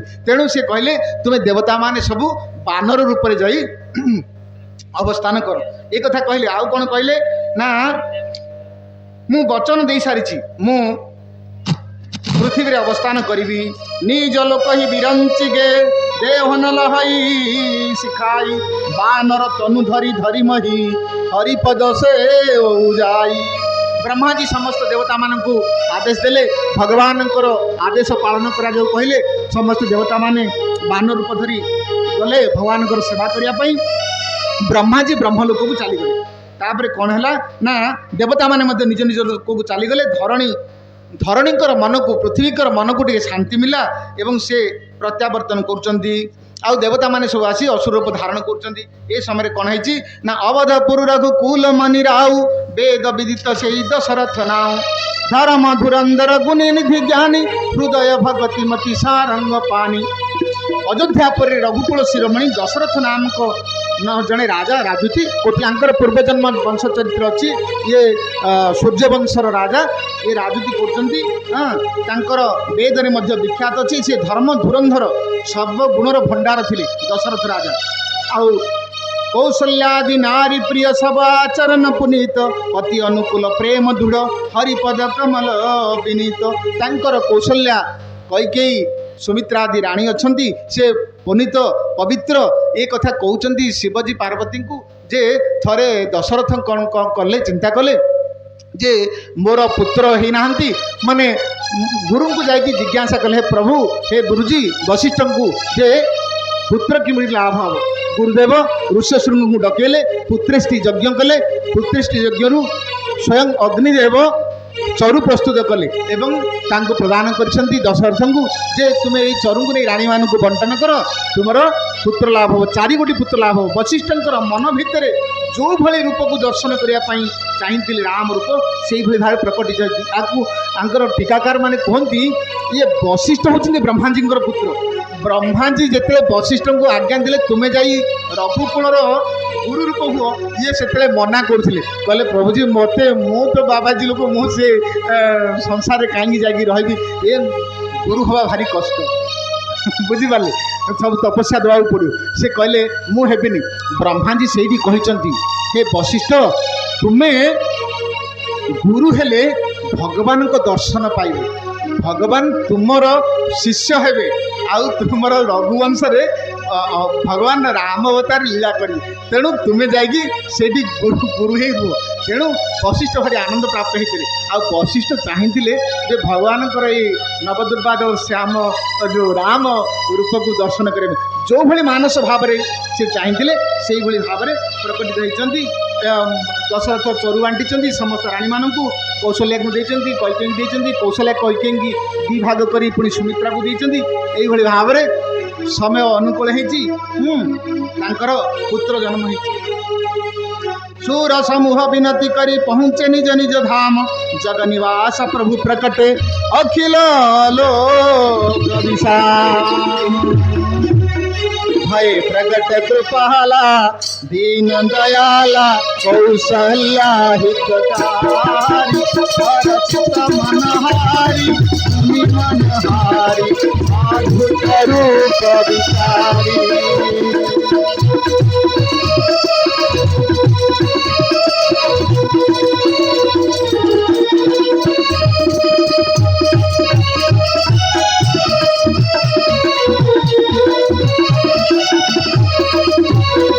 लोचन अभिराम तनु घन श्याम निजायुध भुजचारी भूषण वनमाला नयन विशाल शोभा सिंधु खरारी।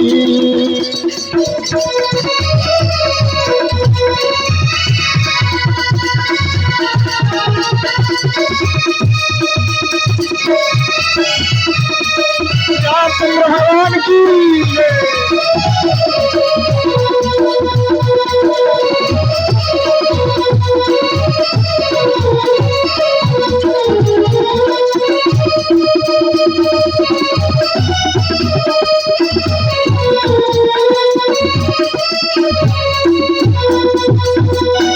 दीन दयालु कौशल्य हितकारी कृपालु प्रभु प्रकट हो बोले राम जी भगवान की जय राम लाला सरकार की राम लक्ष्मण भरत शत्रुघ्न महाराज की तांकर मुनि मनहारी कृपालु रूप को अवलोकन करके माता आनंद विभोर होउछंती। हाँ राम जी सुंदर रूप को अवलोकन करी माता आनंद विभोर होउछंती एवं तांकर नेत्रानंदमय श्याम शरीर चतुर्भुजरे निजर प्रसिद्ध आयुध माने भगवान किंतु प्रकट होइछंती आयुध सहकारे प्रकट होइछंती अंगरे दिव्य आभूषण कंठरे वनमाला विशाल नयन राम जी नयन देखिए राजीव लोचन आ कौन ना शोभार सिंधु थर राक्षसर शत्रु भगवान प्रकट होइछंती कह दुई कर जोरी असुति तोरी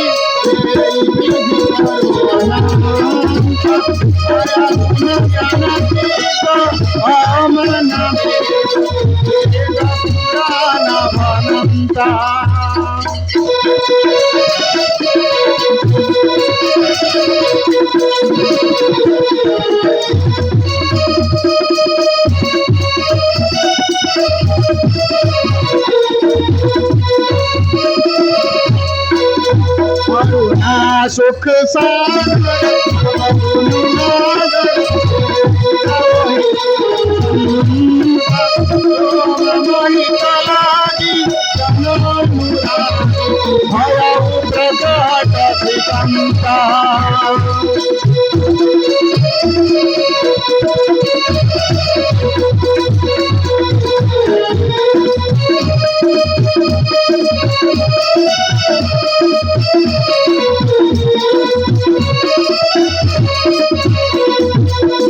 माँ कौशल्या कहते हे प्रभु जी आपण ये जो चारि भुजरे आयुध धरिकी सब आविर्भाव होती स्तुति करपणकर मो बात्सल्य प्रेमटा कौ भाया प्राप्त हुए माने बालक रूपटा बाल्य रूपटा हेले तो हम ना तेणु माता स्तुति कर सर्वगुण धाम किंतु आपणकर रूपटा को मते बाल्य रूप दर्शन करांतु ब्रह्मांड निकाय निर्मित माया रोम रोम प्रतिवेदते मम उरुषवासी यह उपहासी उन्नत विरमति किरण रही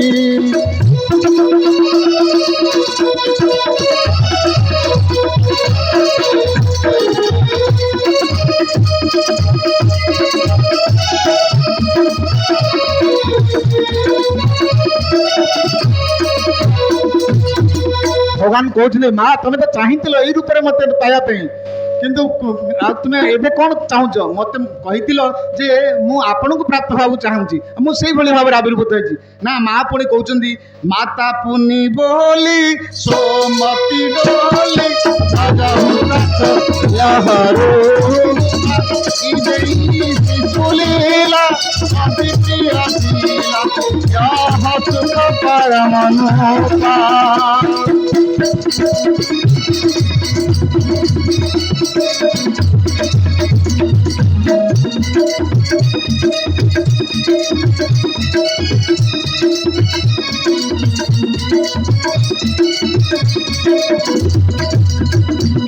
स्तुति भगवान आनंद प्राप्त होती कौन कर से जो चतुर्भुज रूप से कौन कर शिशु रूप को प्रत्यावर्तन कर सुनी बचन सुजाना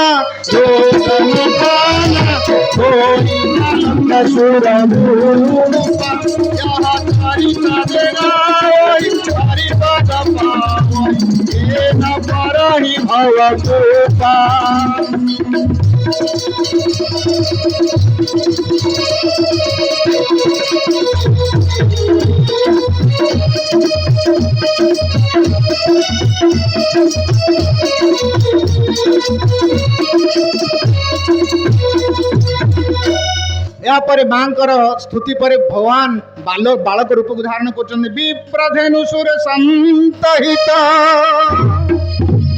लीन मनुज निज इच्छा निर्मित तनु माया गुण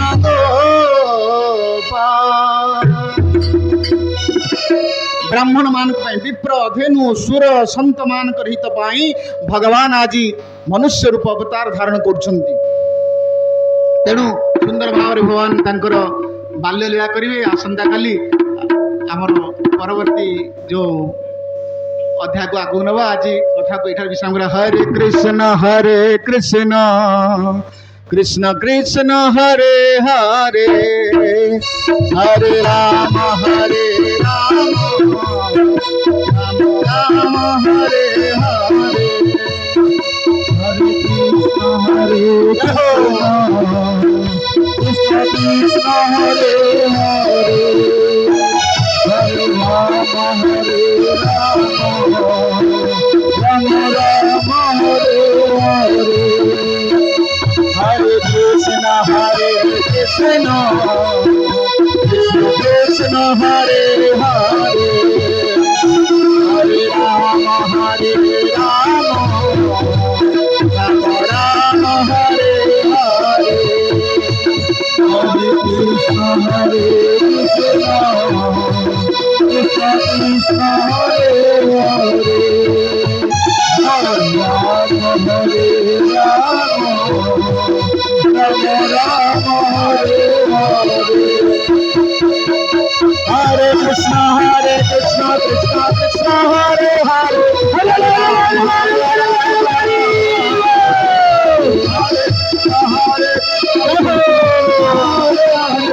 राम हरे राम राम राम हरे हरे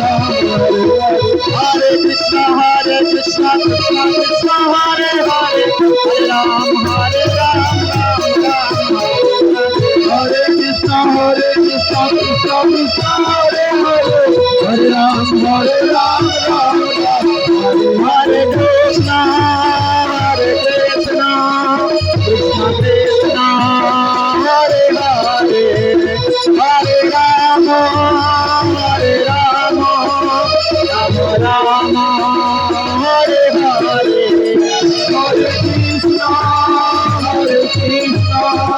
कृष्ण कृष्ण हरे हरे हरे राम राम हरे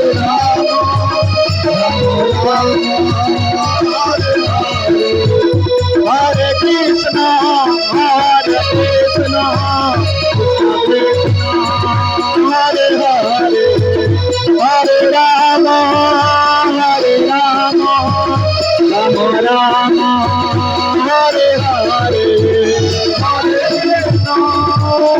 कृष्ण कृष्ण कृष्ण हरे हरे हरे राम राम हरे हरे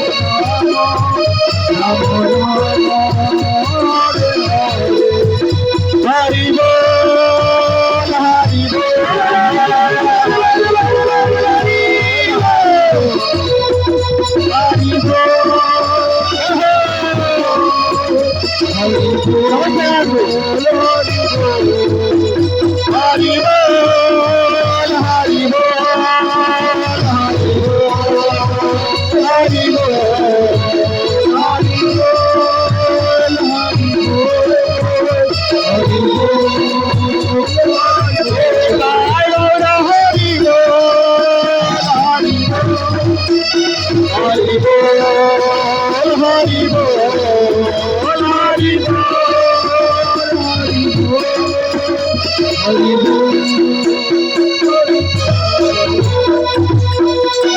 राम लाला सरकार की दशरथ नंदन रामचंद्र भगवान की कौशल्यानंदन रामचंद्र भगवान की राम लक्ष्मण भरत शत्रुघ्न महाराज की माता सीता की हनुमान जी महाराज की तुलसीदास रामायण महाराज की गोस्वामी तुलसीदास महाराज की श्री रामचरितमानस की अनंत कोटि वैष्णव वृंद की आज की आनंद की निताय गौर प्रेमानंदे हरि बोलो जय जय सीताराम जय जय श्री राधे वंशा कल्पतरुभ्यश्च कृपा सिन्धु पृथ्वी सन्तो सर्वे भवन्तु सुखिनः सन्तु निरामया सर्वे भद्राणि पश्यन्तु